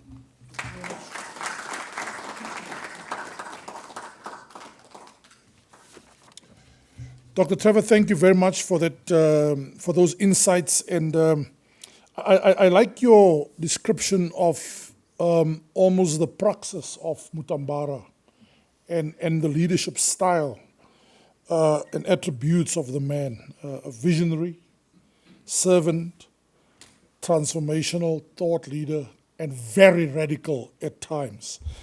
I'm not sure whether other artists becoming more radical as he's aging or less so. Just a bit of advice, Dr. Trevor. Don't criticize the MC next time. I mean, it's not nice. Don't play with your future invitations. But well done, Trev, and well done to you and your contributions about the Soweto electricity crisis committee. We're following it very closely. Dr. Nkosana Moyo, please, we beg you. You know the man. You've worked with him. Please tell some tales on the man as well. I mean, it can't be that Arthur is just this perfect practitioner, activist, scholar. Tell us some tales about him as well. Well done. Welcome. Thank you. I didn't go to Oxford, so I'm not going to comply with any of those. I believe in not washing our dirty laundry in public, okay? So that's where I'll start from.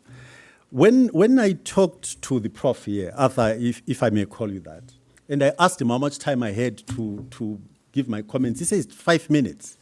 So I figured, really, I cannot get into the substance of the book. I read the book. Took the trouble to go fetch it and read it. But my advice would be, I think we should create an opportunity for us to debate the ideas proffered and the solutions. We can't do it here. We can't do justice here. But I think it is also correct to laud Arthur with documentation. I absolutely agree with you. If you don't document, we don't have a journey of the history. But please, I think we also shouldn't get too carried away. If all the people sitting in this room were professors, could you imagine what would happen? So some of us are good at telling stories and documentation. Allow some of us to read, okay? don't force us all to be writers. Some of us will be okay reading and analyzing and critiquing, but don't force us to document. But absolutely, having said that, I think the reason why we're having problems with fake news today is because documentation is important. And if we want our people, our youth, to believe in our own narrative, they will not do that without us documenting. But let it be quality documentation. Let's leave those who are good at it, those who are good at storytelling, to do it for all of us. And then we'll have quality products, which we can use. But I don't think we can ignore the fact, if we don't get our good people to do that, other people will influence what we think and do. That's just inevitable, so we have to do it. Having said that, then, the issue of ideas and solutions, I think that's a conversation for another day. But the link between the two, for me, is so important, and I often wonder, I want to use an example to illustrate how important this is. I have read a little. I'm a physicist by training, so I'm not a reader. I'm not a writer in that sense. I write equations. But I know a little bit about how the labor market was developed in Southern Africa. And it often puzzles me how we don't link that history with how we try to solve unemployment today. It's like we totally disconnected from the history of how the labor market was artificially created, and we're so caught up in it, we appear not to understand that the solution actually might come from us understanding and then departing from that particular construct. So, importance of documentation. But documentation with analysis. Let's not just read. Let's read, analyze, understand, and let's not just believe what we read either. Let's be critical of what we read. Then we'll get value from that documentation. I think, to be honest with you, given that I'm not the first speaker, all that needs to be said has been said. Continue writing, I'll continue reading.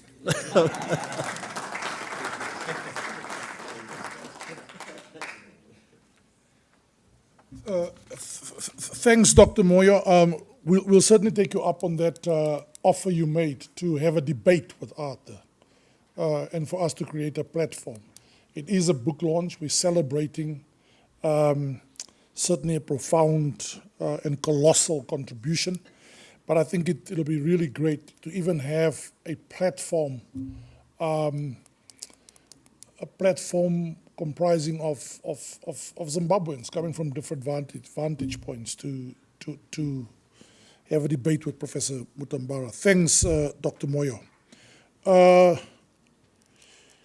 Yeah, I'm told it's not politically very correct and it's not gendered very well, but boss lady, Prof. Graham.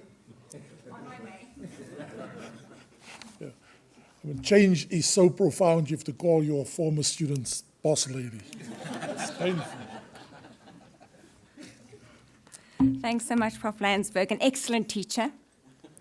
Thanks so much, Prof. Mutambara, for inviting me to be on the panel today. I really appreciate that you thought of me to be here. I'm so grateful for the opportunity to read your book. I didn't read every single line, I've got to confess, Prof, but I read as much as I could. And I just want to start by saying, you know, Prof, I'm a Vice Dean in Teaching and Learning, but my discipline is international relations. So I'm going to try and talk from a perspective or a lens of IR and teaching and learning a little bit about your book and what it meant to me when I read it. And I'm going to start by saying this morning, VC, you were talking about the importance of leadership in an organization. And in IR theory, the state remains the highest authority in global politics. And those who are at the helm have such an opportunity to have effective influence globally. So you can say that leaders can shepherd a state, they can enforce rules, they can steer a state, or they can do nothing. But what they must do is account for their leadership decisions. And this text is such a thought-provoking account of this exact exercise. You are a force of nature. You are an effective communicator, and it comes across in your writing. And Prof, I know why you did that as well, because you talk about revisiting Marx's definition of the means of production. And you say it's not just about land, etc. It's also about the power of communication and the use of force, and the force of technology and the use of technology. And you are a force. You have such a unique voice and understanding of context in this book, and it comes across in every single page. I also enjoyed looking at the pictures, I have to confess. It was one of the first things I did, and I enjoyed seeing that you care about your family enough to have them appear over and over again in the book. It was wonderful to see. And what this book does is it showcases all of your talents. You're very skilled. I'm sorry, Prof. Landsberg, there are more compliments coming this way. But you're very skilled in terms of projecting, anticipating. You know what? You're a great writer because you're a great observer of people. It's clear. You can anticipate, you can project, you can strategize, and most importantly, you recognize meaningful moments, and then you take advantage of them. So I'm just going to quickly draw everybody's attention to one specific opportunity where you did this. So, Prof, you'll remember this on page 28 for those who will be buying the book after this, where you talk about the unscheduled panel that almost didn't happen at the World Economic Forum in May in Tanzania in 2010. And this is where, through your communication or effective communication, you managed to get 3 leaders together to talk about Zimbabwe. It was never going to happen. And you were criticized at the time. So George Charamba basically later wrote about this, saying, Arthur Mutambara was either foolhardy or a genius to propose such a successful platform to President Robert Mugabe. And you say, really? What stark choices? So you're either foolhardy or a genius. Am I allowed to select between the 2 rationales, or is it for others to choose or determine? Quite comical indeed. So that really stood out for me. It was such a fascinating way for you to describe an event where you were really instrumental in bringing together such an important group of people, and it actually really was a success. And in IR theory, thought leadership is such an important thing. So we are perhaps lacking a little bit in that respect in our country at the moment, but not just our country, across the world. The UK is lacking in thought leadership. There's a vacuum, there's a void of people that are bringing insightful decisions to the fore. But what your book reveals to us is that thoughtful leadership plays a crucial role. It must play a crucial role in Zimbabwe's development and progress by fostering innovation, driving change, and shaping the national discourse. We know, you've just revealed and others have revealed, the complex socioeconomic and political challenges that come with this country. And thought leadership must be a catalyst for transformation and the generation of new ideas. From a teaching perspective, I'm just looking across at 2 of my former students sitting in the back row there. And I'm thinking, when I was teaching international relations to you all those years ago when you were in your first year, what a wonderful thing it would have been to use this text as a way to showcase the theory of IR and the practice of IR and how the 2 can be brought together so beautifully. You may not be a political scientist, you may be a roboticist, etc., and have other talents, but you reflect in this book in a very significant way how the theory of international relations can be depicted in practice.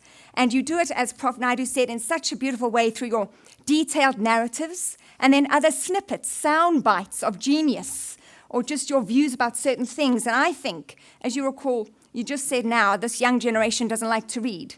And I think this kind of book is exactly the right thing for them because of these sound bites, because of these snippets. When I opened the book to start reading last week, I couldn't put it down and I had to get on with my other duties. And it was getting in the way because I couldn't put it down. It really is a fascinating exercise in your political memoirs. I'm going to say insightful, full of intelligence, full of thinking and recommendations on the way forward. In politics, it's very important to have autobiographies because we need to know how to reflect on the most important matters. Politics is a serious business, and we need to know from people who've actually been there and done the job. So you have to document, as you said. I'm so glad you've done so. So this is a very personal account of a very driven man and your ideas for a future that you believe is the right future. It reveals your personality, your thinking, very candid reflections of your time in office and beyond, outside of that time. From rousing speeches that are extremely funny and extremely enthralling, to detailed narratives, to photos and policy recommendations. You really have it all. You've catered for all markets in this book. And the reason why autobiographies of political leaders are so important for IR is because of the historical insight. We don't want to lose it. When people don't write about their memoirs, we lose it because other people reflect on your story and they may remember it differently and they have their own views of how it went, but you know yourself. And so historical insight is so important. It must be documented. personal and leadership development, for transparency and accountability, for humanizing leaders, and for legacy and influence. All of these things are important for autobiographies and for political leaders to write autobiographies. What they do is they bring the I into international relations, and that's the whole point. So you're making a real case for autobiographies going forward. You're present in every sentence, as I said before, and there's this really wonderful quote, and I forget now, unfortunately, where I heard it, but the business of life is the acquisition of memories. Politics is a serious business, and this is your acquisition of memories for all of us to refer to going forward. So I just want to say congratulations to you again for this third volume. It's an inspiring read, and you've added firmly to the documentation and knowledge production of the African agenda and what that means.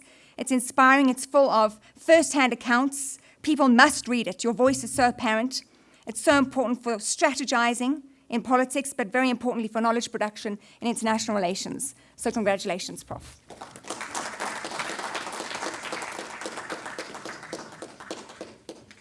So Prof, just remind me, what did you say? You said, sorry, Prof. Landsberg, what is going to him tonight? No. I'm not craving after attention. Please don't take us seriously on that point. I like the point you made, though. He's not a political scientist, but he's certainly a scientist who dabbled into politics. I mean, that much is true, and did a fantastic job of that. But I'm serious when I describe Prof. Mutambara as a scholar, practitioner, activist. And VC, I will even go to the extent of saying, by the way Prof. Mutambara's presentation was delivered tonight, I mean, I wouldn't put it past him that could very well have been his manifesto that he released tonight. And thanks very much, Paulo Freire said, the student shall become the professor, and the professor shall become the student. Thank you very much, Professor. I shall remain your student. Dave, thank you. Congratulations on the upgrade. I mean, Arthur said you're the Chinese ambassador. Ladies and gentlemen, Ambassador Monyai.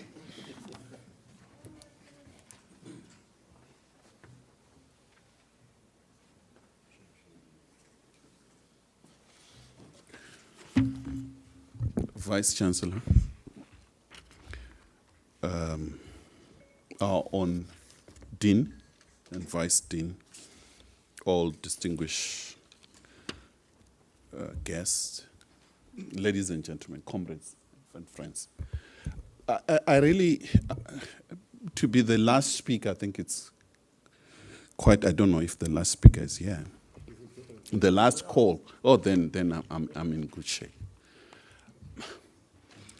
I really did not know where to start because I've read volume 1, volume 2, and I'm really deep into volume 3. And so I'll say few things because we'll do a proper critical. I'll be very kind to you on this platform.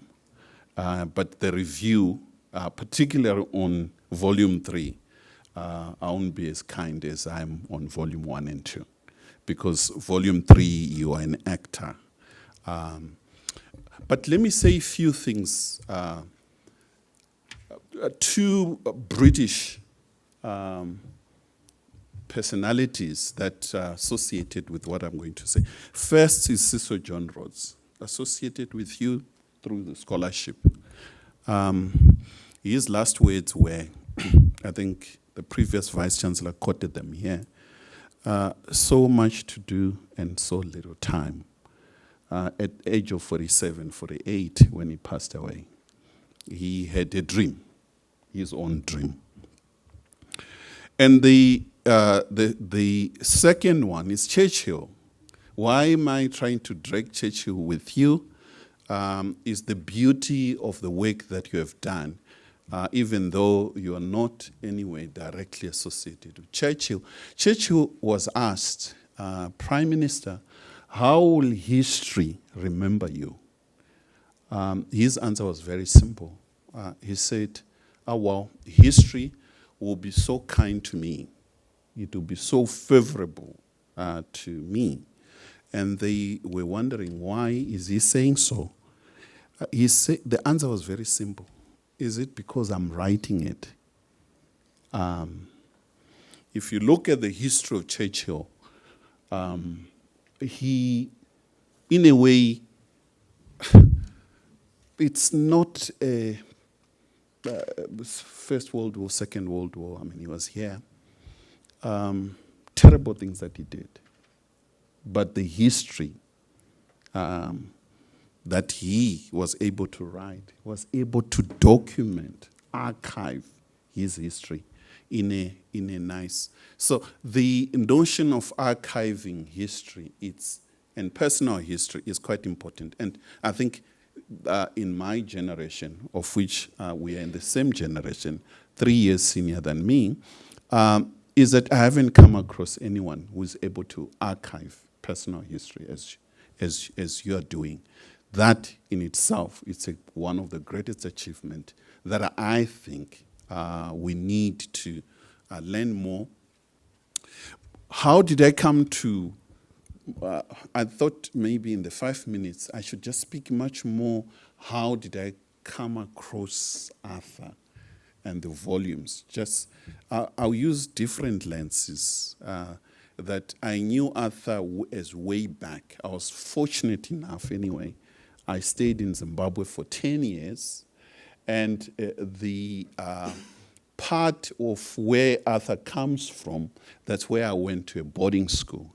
Not very far, it's about 100 k's from his homestead. He comes from a very important place, an epicenter of the struggle of liberation, at the border with Zimbabwe. As a matter of fact, Arthur could spend lunch in Mozambique and dinner in Zimbabwe with a small stream water. I've been there. I have seen the area in a way that produced Arthur. A struggle of liberation was fought along that border fiercely, and therefore Arthur, as he grew up, produced a person that observed, learned the history that is so rich about his own family. In the Marxist language that you use, Arthur is a kulaks. They own land, traditional, so small farmers. So, I mean, a better way to use it is a kulaks. I won't be surprised that he has goats that he's farming at the moment. So, I knew of Arthur for the mere fact that while I was in Zimbabwe in the 10 years I stayed, it was a turning moment of 1980, one of the most fascinating decades, the end of the Cold War. And here we are talking about volume 3 at the beginning of yet another fierce Cold War 2.0 that is starting as we speak. And therefore, I think the journey that Arthur talks about, even though it's Zimbabwe, it's so rich at the regional, continental, and global that he has managed to document that in Zimbabwe, his home state, the struggles of liberation up to being part. On his graduation, he refused to be kept by the chancellor, and yet he saved with him at the same time. So it's a fascinating record. But face-to-face to know Arthur, it was through Adekea Bajo and Professor Chris Landsberg. It was in 2001, 2002, the Botswana trip. I think I traveled with you. The fascinating part of that trip in Botswana, I think it was in volume 2. You captured that. It was here Arthur coming from the US, and there was another lady in our group. So we were seated. I remember talking about other friends that you have to be very careful in these seminars we go to, that the friend you are speaking to tomorrow will be the president. So it was Arthur and Jendai Fraser. The Bush elections had just happened. So Jendai Fraser became the ambassador of US to South Africa. And within few months, Arthur became the deputy prime minister of Zimbabwe. The fascinating part was that what we were discussing and what we observed, coming directly to volume 3, is that it's something that we observed through, followed it quite closely, observed the elections, and what the book does and the documentation is to give us certain elements that we're not privy to. We were right there to observe those elections and had the privilege of meeting some of these actors. But what the book does, I mean, he gives us certain statements, certain views that when you look at it from others' lenses, you understand the issue much more better. It makes more sense to hear. However, I think, Chair, as we are required to do as scholars, as I'm reading, would to write a serious book review in a journal that the Vice Chancellor will be happy to hear, because it brings units where we engage the issues much more thorough. But this is an excellent book that we need, that the story is not just told in words, the pictures themselves are things that we undermine most of the time. It's just a picture. But the manner in which he puts those pictures together, it tells a much more deeper story. I think the value of the book in next 50, 100 years, it will be much more, even much more expensive as it is today. So, congratulations, Chair. I know we're pressed on time. These are my few comments. Thank you. Thank you very much.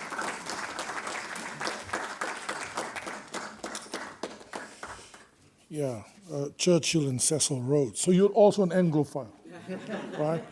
No, but on a serious note, Dave, I mean, just given your own expertise, to actually have the president of China, Vice Chancellor, writing a 2-volume series called The Governing of China, 1,000 pages each, Dean.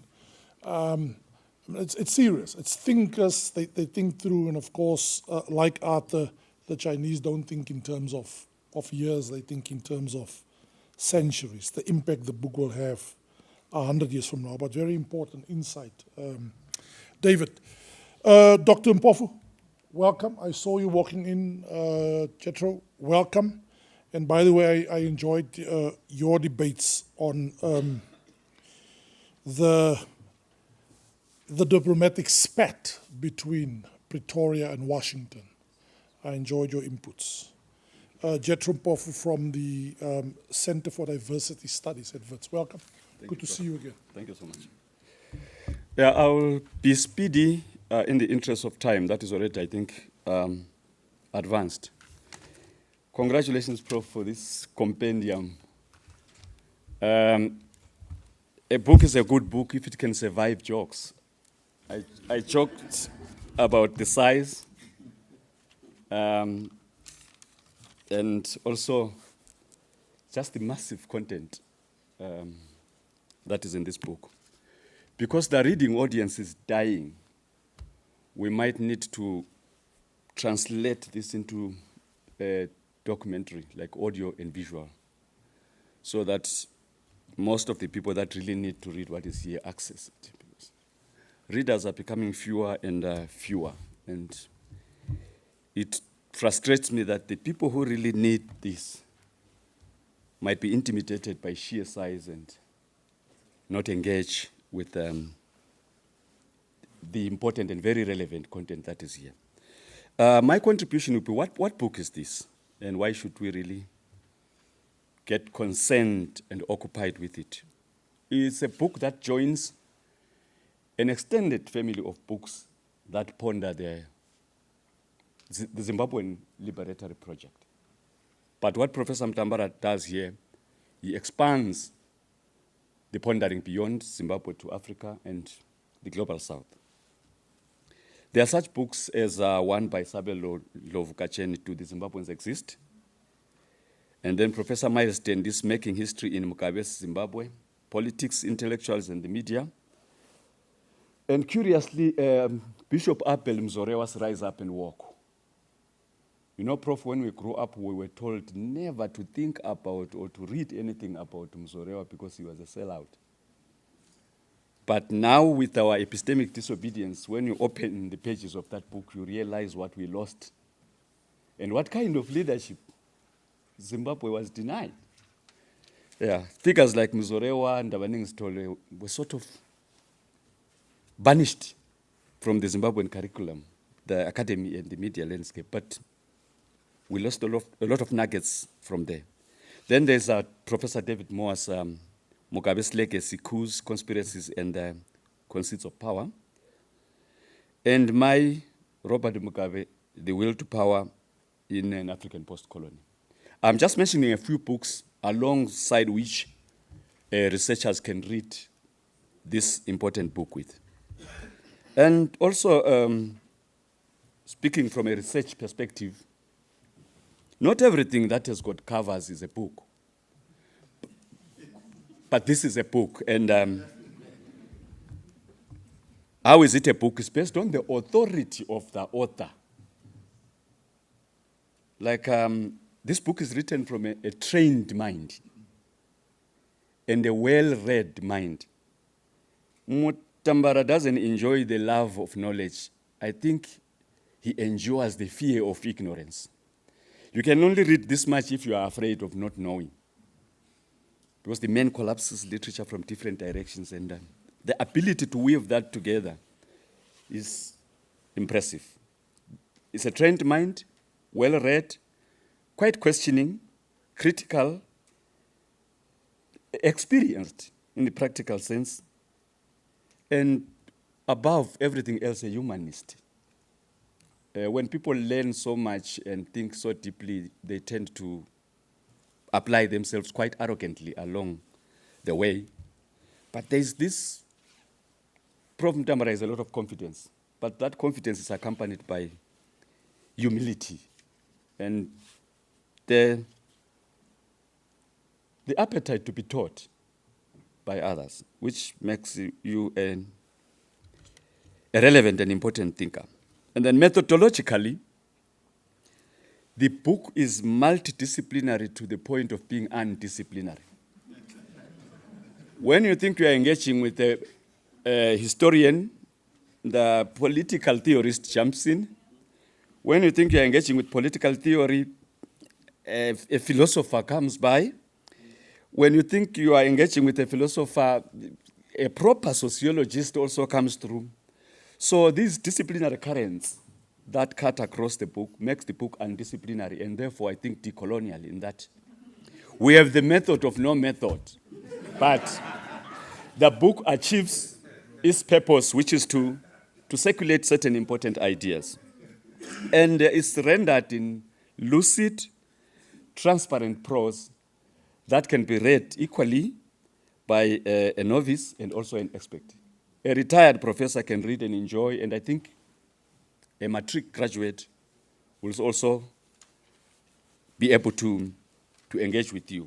And further on methodology, the book is quite archaeological in the sense in which the author excavates past events, present events, and also eschatological in the sense that you project futures, scenarios, possibilities, and prospects for Zimbabwe, Africa, and the global south. And it's a book that is written by a tragic optimist, a thinker who is clear about the disaster that is on the ground, the tragedies that are on the ground, but the author still holds on to some hope that this can be salvaged.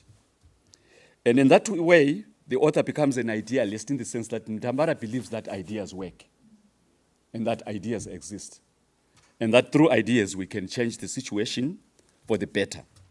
And one impressive thing from a reader's perspective is the intersection of the geography and the biography of the book, in that the life story of the author is intersected with this geography. And the author expertly, I think now as an engineer, as one of my colleagues said, manages to really piece this together and say something about the Zimbabwean, African, and global South condition, and make suggestions as to what the youths can do to salvage the situation, to recover the global South from the tragedies that we are talking about. Thematically, Prof, I'm about done. I identified a few themes which I can highlight. Mutambara suggests what I can call a political Pentecost. That people of different intellectual and political persuasions can find each other above party lines and do something about their situation. The solution for Zimbabwe's problem, Mutambara pegs it above the party divide, above the ethnic divides, above the class divides, above narrow interests. And that's where the idealism of Mutambara comes in as well. It's so difficult, if you observe the Zimbabwean political condition, to get the political enemies to talk. Because political change, which leads to social change, only takes place meaningfully when enemies speak. That's when the political happens, as Chantal Mouffe says, when you change from enmity to adversaries that can engage together, change from antagonism to agonism. That's what Mutambara persuades the belligerents in Zimbabwe to do. But my experience and observation has shown that Zimbabwean political gatherings, congregations and groupings become fundamentalist, in that even talking and greeting each other becomes taboo. And that prevents enemies and opponents from talking, so that they can collapse into adversaries that can work together and change the situation. So that political Pentecost is what Mutambara is asking for. Our ability to cross borders, party lines, and engage. Mutambara also proposes decolonial Pan-Africanism, where a united Africa becomes an Africa that is open to itself first, then to the world next. I think Mutambara preponders that point over and over again, that we need a united Africa, an Africa that can be taken seriously. I think that's the point you were making when I was coming in. And that's an important point. Just to look at how African post-colonial leaders have gone on to respect and to fortify and to use colonial borders is tragic. What the colonizer did, the decolonizers are afraid of even touching. It's like these borders were put down by a god. Yet they are just maps that the colonizer put around in order to manage and discipline us. No one wants to think about the end of colonial borders. Mutambara has a fundamental disrespect for colonial borders in his observations, arguments, and conclusions. In this book and outside, I've had the privilege to engage with himself and his work in different fora. And what kind of Africa is Mutambara talking about? It's a troubled continent that is trying to navigate its miserable life in a troubling world. Like, we are fast being collapsed into another sphere of influence again. A new scramble for Africa is afoot. Each and every country must stand up and wake up in the morning and try to dramatize where it stands vis-a-vis the blocks that are at play. And it shouldn't be so if Africa was united. Just when that spate arose, Prof, no single African country came to say, leave South Africa alone. Everyone looked down.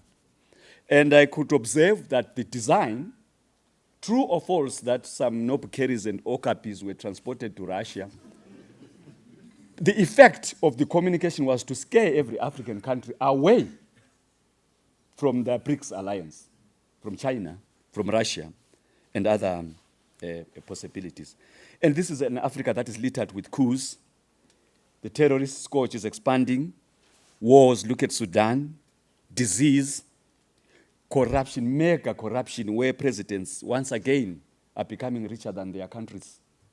One of the most exciting moments in the Zaire in Congo parliament was when Mobutu Sese Seko stood up to donate money to the country, or to borrow the country money. In Zimbabwe, it's close to that, where the president, family, friends, and friends are richer than the national economy under our watch. And gender-based violence and femicide, homophobia and xenophobia, and other phobias that are making life and existence in Africa toxic. What else do I want to say quickly, Prof? The Zimbabwean problem is not a problem of democratization. It's not a problem of the search for human rights. It's a problem of native colonialism, where the post-colonial leadership has become colonial in every sense except that the colonialism is perpetuated by natives. Power is held onto through force and fraud. Corruption smells high to heaven. It's not even the gold mafia. It's to insult the mafia to call that the gold mafia. The mafia don't conduct themselves like that. Not the Costa Nostra, at least. And what Al Jazeera showed is a tip of the iceberg. They just traced one small network. The networks are many, but they all report in one center. One of the reasons why Mugabe had to be toppled was his talk about the 15 billion that was mixing from Chiazo. That was one of the triggers of the coup. Because Mugabe told the nation that we are missing 15 billion US dollars. We don't know where it went. Some people could not stomach that, and Mugabe had to go. It's a struggle of liberation in Zimbabwe, a total struggle of liberation with everything that is needed to undo colonialism. What is Professor Mutambara in all this? Hannah Arendt gave us a description in the human condition: vita activa, vita contemplativa. A life of contemplation that is mixed with a life of activism. Vita activa, vita contemplativa, Prof. Thank you so much.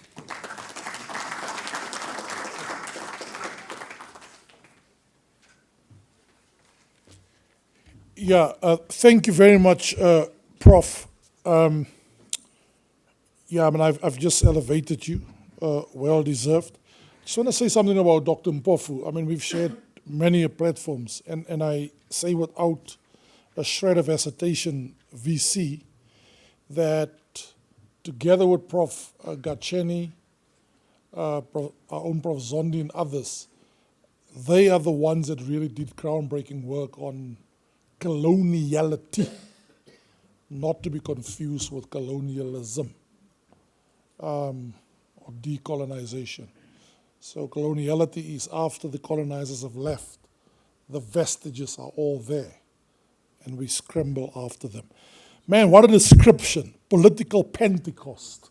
It's just, I really, really like that. You even have your own methodology, undisciplinarity, right?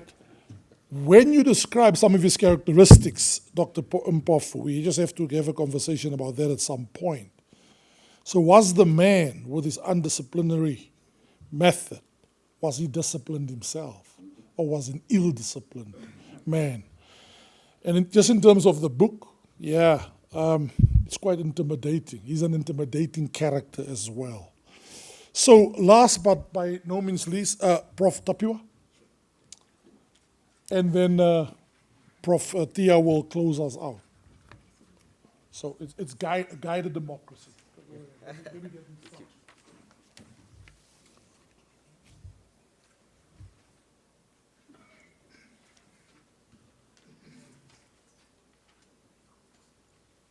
Sorry. No, it's all right. It's all right, Prof. Go ahead. Good. Great. A very good evening, colleagues. Vice Chancellor Pedi, and Professor Arthur Mutambara, all protocol observed. I would like to extend my hearty congratulations to Professor Arthur Mutambara for managing to come up with a voluminous third installment in his autobiography of thought, leadership, a trilogy of reflections that span over 4 decades. So kudos to you, Prof.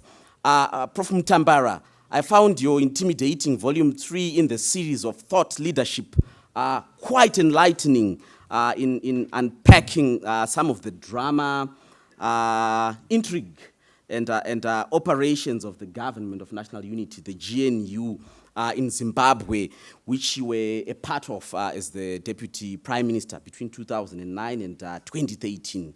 I also found the book quite insightful in its narration of some of the ruling ZANU-PF party's machinations and modus operandi, as you alluded to earlier, since the days of the liberation struggle from the 1960s up until the present day, and what others have termed the Second Republic, especially as seen through the lens of the wily and ruthless political operator, the former president, Robert Gabriel Mugabe, whom we had the opportunity to engage at length on different occasions during the GNU.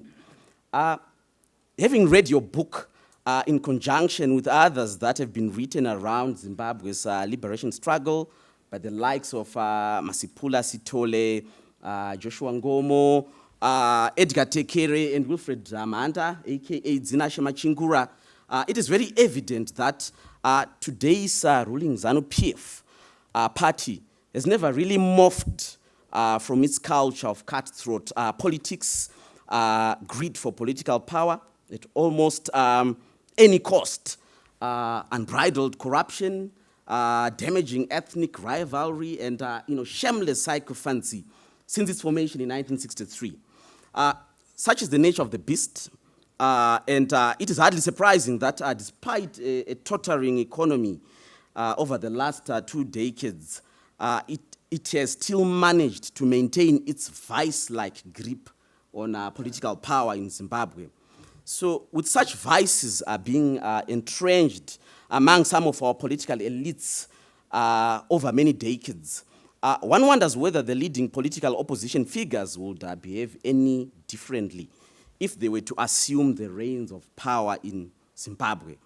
The ordinary Zimbabwean people have suffered for too long and are in need of some respite after years of being taken for granted by ruthless and greedy politicians. And would-be political leaders would do well to take a leaf from some of your very sage advice on how to exercise thoughtful leadership that would benefit the weary masses of Zimbabwe.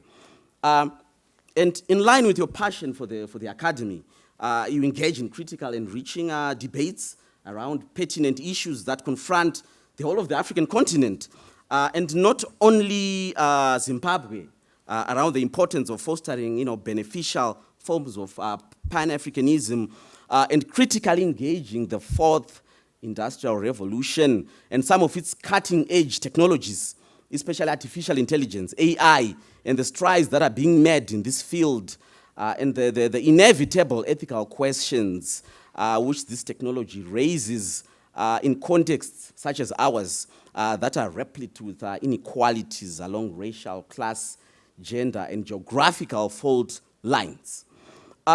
So despite the great work done in volume 3 of the trilogy, Prof, one is still left with some questions. And some of these which I would want to pose to you are, firstly, would you say your close relationship with former President Mugabe weakened your hand in the GNU? Because when it was disbanded in 2013, insufficient political and electoral reforms, as you acknowledged earlier, had been effected. even though you say that the respect between the two of you was mutual, one gets the sense that you appear to have been, totally awestruck by your interactions with this Machiavellian politician. And so might this have weakened your resolve to insist on some of the above-mentioned reforms? Was a political opportunity missed here, Prof? Secondly, in the event that you are invited to serve the people of Zimbabwe by either ZANU-PF or the CCC after this year's elections as a government official, would you take up such an offer? And then lastly, would you consider rejoining the rough and tumble of Zimbabwean politics in the near future through forming your own political party, or even joining any of those that are already in existence? Otherwise, thank you so much, Prof. Mutambara, and again, many kudos for documenting your experiences in Zimbabwe's treacherous political terrain in recent times. Thank you so much, colleagues. Prof, yes. You are protected by the chair. He has to answer them. He will respond. He will respond. Thank you. So, Brucey, I know we're running over time. In fact, there was a similar question. Just give me the two questions online. So what I want to do, colleagues, and sorry that I'm not standing up here because I have the computer in front of me there. So there are two questions online as well, and then I'm just going to allow literally 3 questions from the audience. Get Prof. Mutambara to respond. Get Professor Mutambara to respond. If you do have plans to form another party, please, you can't use the name the UJ party. That name is already taken. So let me just read the 2 questions. The one is, Prof. Landsberg talked about Zimbabweanization of South Africa. Can you kindly explain? Meet me online and I'll explain what I mean. I don't want to gate crash his party. Prof. Mutambara, and that's exactly what Prof. Tapiwa just asked. You were invited by Prof. Nube to join his MDC. Prof. Nube has now joined Chamisa. And also, did you get rid of Nube? Just answer that as well. Are we likely to see you joining CCC anytime soon? Prof, do you plan to leave UJ soon? That's the question. That's the question. Okay? The VCs here, we would like to know so that we can plan for succession. Right, that was the question. I'm going to take 2 to my left, where Prof. Arthur Mutambara belongs, and 2 to his right, where his future party belongs. So let's start on the left, 2. Right. We're going to be crisp to the point. Malusi Nube. That, by the way, is not the Nube that was referred to. First and foremost, 1, 2, testing. 1, 2. Yeah. 1, 2, testing. Go ahead. Can you hear me? Oh. Yes. Thank you very much. First and foremost, my greetings and gratitude goes to my VC, Prof. Mpedi, Prof. Kamila Naidu, the Dean, Prof. Landsberg, and Prof. Susie, my incredible PhD supervisors. And to you, congratulations, Prof. Mutambara, and to the House. Prof. Mutambara, thank you very much for the work that you've done. It's very critical. It will encourage upcoming generations, those who will pick it up. Fate is there. And when I listened to you, you carried the ordinary person, because you rightly said when you were seeing your pictures here, you spoke about yourself having kwashiorkor.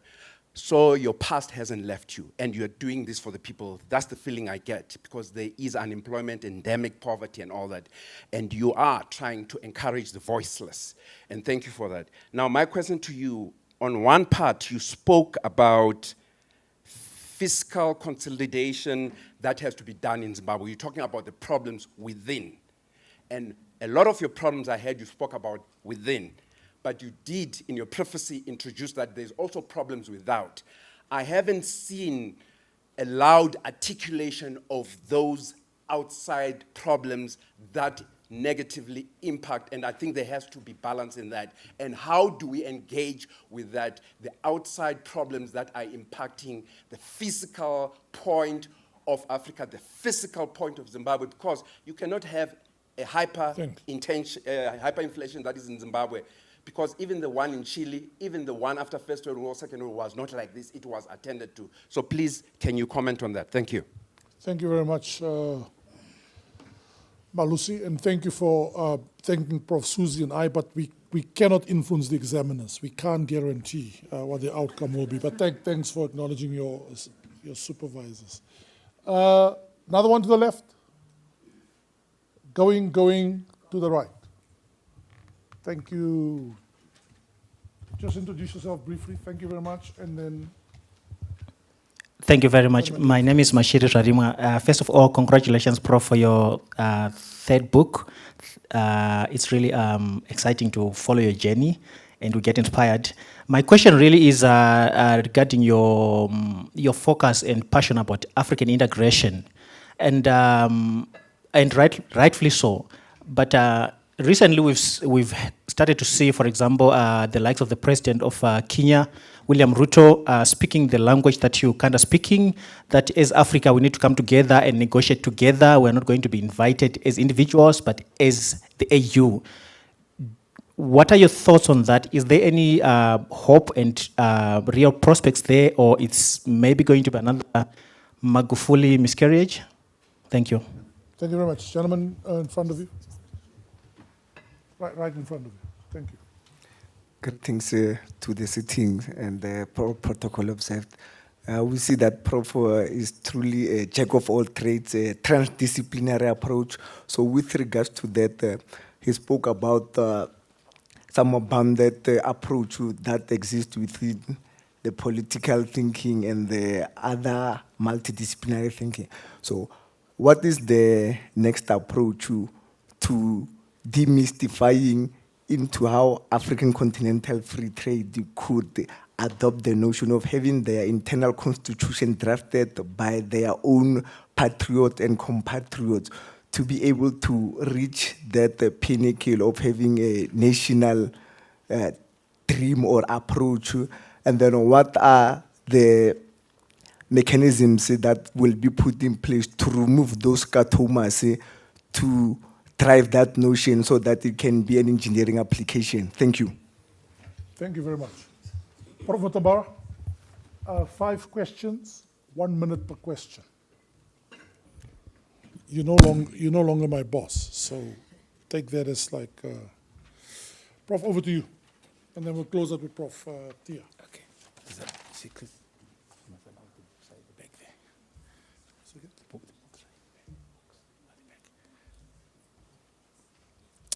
Thank you very much. I'll try to be very brief. Listen, if you read the book, I was struck by Mugabe. That's why he liked me. I was not scared of him. In the first sessions, and I'll give you a bit of what's in the book, Mugabe was a very poor chair of cabinet. When you were speaking, he would say, hey, what is he? And the ZANU guys would say, Your Excellency, I take it back, I recant. They would break down and back off. He tried it with me. I was ready for him. I said, Mr. President, I'm completely in disagreement with you. I do not share your view on this matter. Then I shut up. He was shocked. No one has ever spoken to him like that. So what do you mean? Then I went and I hit him. Going forward, he never, ever interfered with my discourse because he knew that I would fire back. So listen, he respected my guts and my ability to tell him off when necessary. Whereas other people would back off and he didn't respect them. I'll give you an example of a trip I had. It's in the book, I think. We went from Zimbabwe to Angola. Mugabe was in the middle. I was here. And Mnangagwa was on the other side. In 4 hours, there was no conversation between Mnangagwa and Mugabe. There was nothing there. Mugabe had no respect for him. But with yours truly, we are debating and discussing. So no, read the book. I was not awestruck. I mean, no, he was awestruck, I think. Listen, I'm not waiting to be invited. I'll be part of the change. I'll work hard with everyone in Zimbabwe to bring about change. So I'm part of the Zimbabwean society. I'm part of the African family, and I'll try my best to be part of these struggles. Professor Ngube, well, worked very well, but we had a little fight. Read the book. You hear my side of the argument. He read his own book, but I've written mine. And I've explained what happened, but we were colleagues. We're still colleagues. But I was also very truthful about some disagreements. Read the book. I'm in academia now, and I'm writing books. When the time comes for me to join I'll do so, but now I'm in academia. I'm working with the Vice Chancellor here, generating knowledge. External problems. Listen. We're sick and tired of colonialism, sanctions, the West. The world is not a nice place. There's so many bad things out there, but there are things we control. For example, I say, why don't you remove the sanctions you are imposing upon yourself before you ask others to remove sanctions on you? You are killing your own people, you are corrupt, you are incompetent. Those are sanctions. So yes, I know the external forces. There's neocolonialism, there's global dominance, but look at Kagame. What is Kagame doing? He's taking care of things that he controls, and Rwanda is moving. So I agree, we must handle the external factors, we must address the external factors, but sometimes there are things we do control, and let us do something about those things that we control. We must have agency, okay? It's 60 years after political independence. Do we control our economies? Have we tried? So agency, African agency. Ruto is listening to me. Yes, I'm very happy. But you know what I'm saying is, why would you go to have these African leaders with one president? African leaders with one president, why don't we work together and present one front? It's very easy for you to be bamboozled if you are little South Africa versus China, little South Africa versus America. But if you go as the continent with a common position, it is much easier for us to get a better deal. Malawi can't negotiate with Russia, negotiate with China or America, but the 1.3 billion Africans with a collective GDP of $2.5 trillion can extract a better deal. They can extract better concessions if they work together. So that approach is a good approach, where they go to meet America represented at the AU level with a common position, go to China with a common position. By the way, the Chinese and the Americans are not different on this matter. The Chinese want you to come one by one. China and South Africa, China and Botswana. No, we must have the African continent negotiate with China. When we negotiate as a bloc, we get better deals for the continent. So that approach from Ruto is but however, there's no such thing as a free lunch. These African leaders want to have it both ways. When we are united in the United States of Africa, there will be one president, maybe coming from Togo. Ramaphosa will be Minister of Agriculture. Is he ready? Mnangagwa will be Minister of the Youth. Is he prepared? Ruto will be Minister of Agriculture in the United States of Africa. Why is that not possible? The United States has got one president, they're doing just fine. China, one president, they're doing just fine. India, one prime minister, they're doing just fine. There is no such thing as a free lunch. To achieve integration, you must give up on some elements of national sovereignty to embrace continental sovereignty. You must be able to say, I'm an African first. A citizen of SADC second, South African third. I know you don't want to say that because you are very national interest driven. But if you are going to achieve unity and continental integration, you must give up on some aspects. Don't you think California would have wanted to be a country? If California was a country to be number 5 economy, Georgia maybe number 8. But Georgia in America, California in America, they gave up on those aspirations to build the United States of America, which is number 1 in the world. The biggest war The worst war that Americans ever fought was to keep America together in the Civil War. The people who died in the Civil War outnumber all the people that died in the First World War and Second War in terms of Americans. So they understand integration. It is not cheap. It comes with a price. So there's no such thing as a free lunch. So Ruto and his fellow presidents must realize that they are committed and there's going to be a price to pay. To show these guys are not serious, these African leaders, where have you ever seen a minister of finance say, I'm here in parliament presenting a budget. As agreed at the AU, we're going to do the following. As agreed at SADC, we're going to do the following. We are going to spend $4 billion in Malawi because it is good for SADC. We are going to spend $2 billion in Rwanda because that's part of our Africa agenda. They don't. They present national budgets. Just watch it. Not a single one of them. In South Africa, in Zimbabwe, in Rwanda, in Kenya, none of the ministers of finance ever refer to SADC, East African Community, ECOWAS, IGAD, or the African Union. So they're paying lip service. They talk it. They don't act it. So welcome, Ruto, but I want to see more work, Mr. Ruto.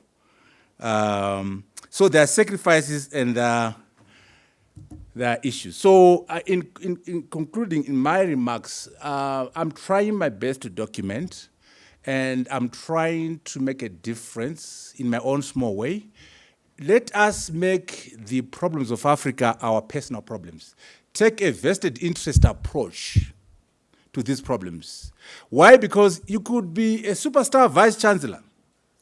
You could be a superstar professor. You could be a rock star CEO.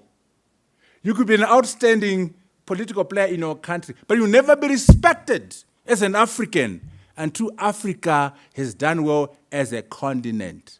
Until Africa has done well in terms of all the countries. They always ask you, if you are that smart, how come your country is messed up? I used to go to the World Economic Forum. You saw me with Bill Clinton there at the World Economic Forum. Yeah, you saw me. I used to, take the podium and speak. As you see, I love speaking. They'll say, you speak very well. Where are you from? Then I choose not to answer. I talk about where I've been. I've been to MIT, NASA, and McKinsey. I'm a rock star. I said, no. Where are you from? Again, I try to not answer. I've written books and things. No. What country? Then eventually I say, I'm from Zimbabwe. Oh, come on. You are from Zimbabwe. If you are that smart, how come your country is messed up? You are no rockstar, Mutambara. You are just a failure.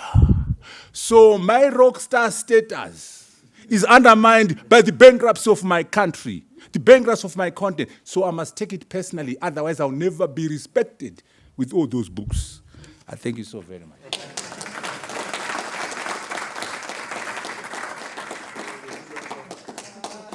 Thank you. Prof. Theatervet, you've been very patient. Please close us out on a rock star note. Well, can't do that. Prof. Mpedi, colleagues, friends, students, thank you for attending tonight. It was wonderful. And also to the people online, thank you for attending, and I want to acknowledge His Excellency Dr. Gomez, the former Secretary General of the African, Caribbean and Pacific Group of States, the ACP. Thank you for being patiently sitting through all of our endeavors here. Prof. Mutambara, congratulations. It's also a beautiful moment for IFK, a very small little institute that is actually starting to punch above their weight. Thank you very much. I'm looking forward to reading your book. Colleagues, I would like to express my sincere thanks and appreciation for the following: all of the colleagues for their comments, all of the readers of the book, the academics, scholars, students, members of business and government who commented on the book, the publishing team SAPIs, for their interest in the academic endeavor and their hard work in bringing the book to life.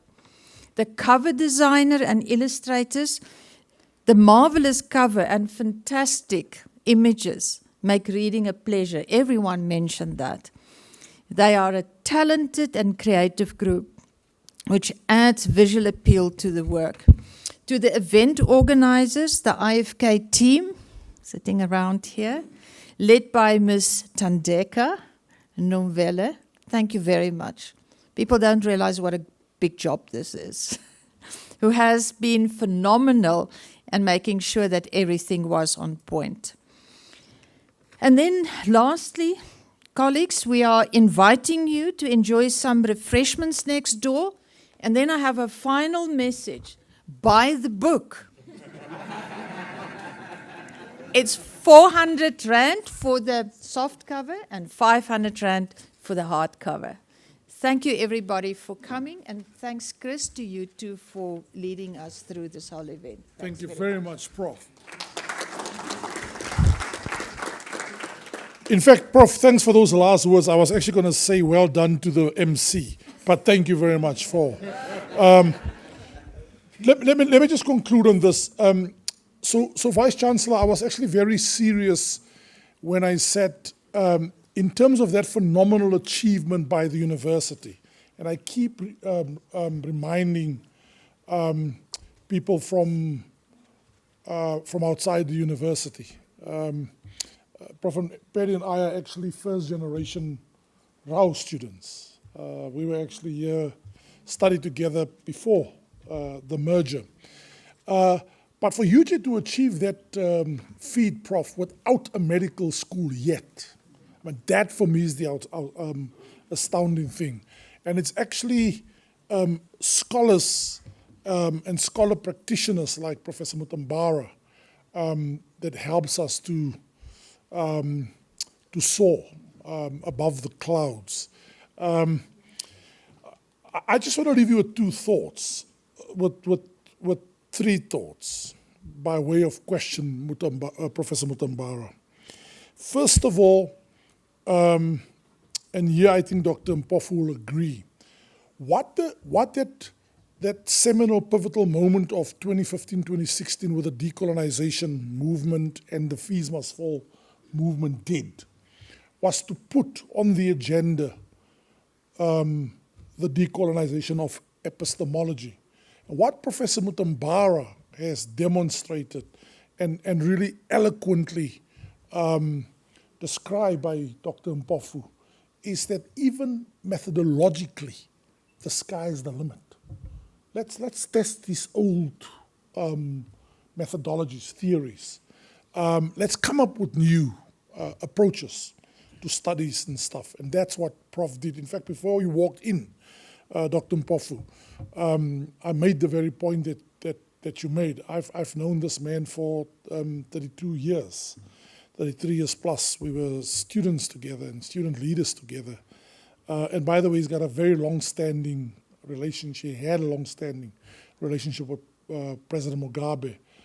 Even a student leader, the Zimbabweans will tell you, he went head-to-head with a much more vibrant President Mugabe at the time, even Prime Minister at the time. But Professor Mutambara has been practicing multidisciplinarity, interdisciplinarity, undisciplinarity for the first time, right? And eclectic would be to do injustice to Prof's work. It's not eclectic. It's bringing different schools of thought, paradigms, theories and stuff together. And I think that is the first thing I would like to commend you on. Let me touch on a second point, Prof, and link it to a point you've made. And you've actually said it, but I just want to amplify it. Yes, we are 1.3 billion. So we are able to compete with China and with India. Our problem is exactly what you've said. Dr. Mpofu, I also put this challenge to you and all those of you who study Pan-Africanism. VC, our problem is exactly what Professor Mutambara said. We are 55. And how do we get 55 to speak as one? And one thing I want to throw out there for Prof. Mutambara and everybody else, what about this debate that's starting about transcending Pan-Africanism as we knew it and starting to engage with global Africanism? Let's stop seeing people of African descent as diaspora, but let's see Africa as a global actor by including people of African descent, not as part of a diaspora, but the concept of global Africanism. I want to, and then the final point, Prof, I want to make is that to see the lack of agency, and VC, just think about this. Here we have 5 African states preparing to go on a mission to go and make peace in Ukraine and Russia. And it's fascinating that nobody has shot it down yet, not even the G7. But the G7 laid down some interesting terms. But while we're going to fly over the continent, there's a war happening in Sudan that started on a Saturday morning. And the Americans and the Saudi Arabians are doing the mediation. And I can tell you what's going to happen there. It's predictable, Prof. There's going to be one African state that's going to end up taking America's side in the proxy wars that's coming. We are about to become the theater where this global rivalry is going to play itself out.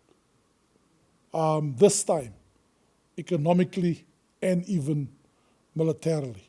So that makes a mockery of African agency. You can show me the electoral map of Africa right now. Who's going to elections where? I mean, we can predict the fallouts that are going to come. 3 priorities that I would do as Africans right now. Libya, destroyed by NATO, needs this continent's attention badly at the moment. I've mentioned Sudan, and there is a conflagration that's going to play itself out in the DRC. You don't have to be a rocket scientist to figure it out. But we're going to go and make peace in Ukraine and Russia, in part VC, because our beloved country now has to restore its global credibility. That's why we came up with this initiative. African agency and African solutions for African problems must stop being just meaningless words. Thank you, friend, colleague, mentor. Continue to do the good work that you do. And I just end by reminding all of you about one thing. He is so much in awe of President Mugabe. Both of them never indulged in a single drop of alcohol. Thank you very much. It was lovely to have all of you. Wonderful. Thanks, IKS team. It's been wonderful. Please join us to engage in soft drinks, Prof. Mutambara. And for those of you who want something harder, we hope you have a credit card. Thank you very much. The University of Johannesburg, the future reimagined.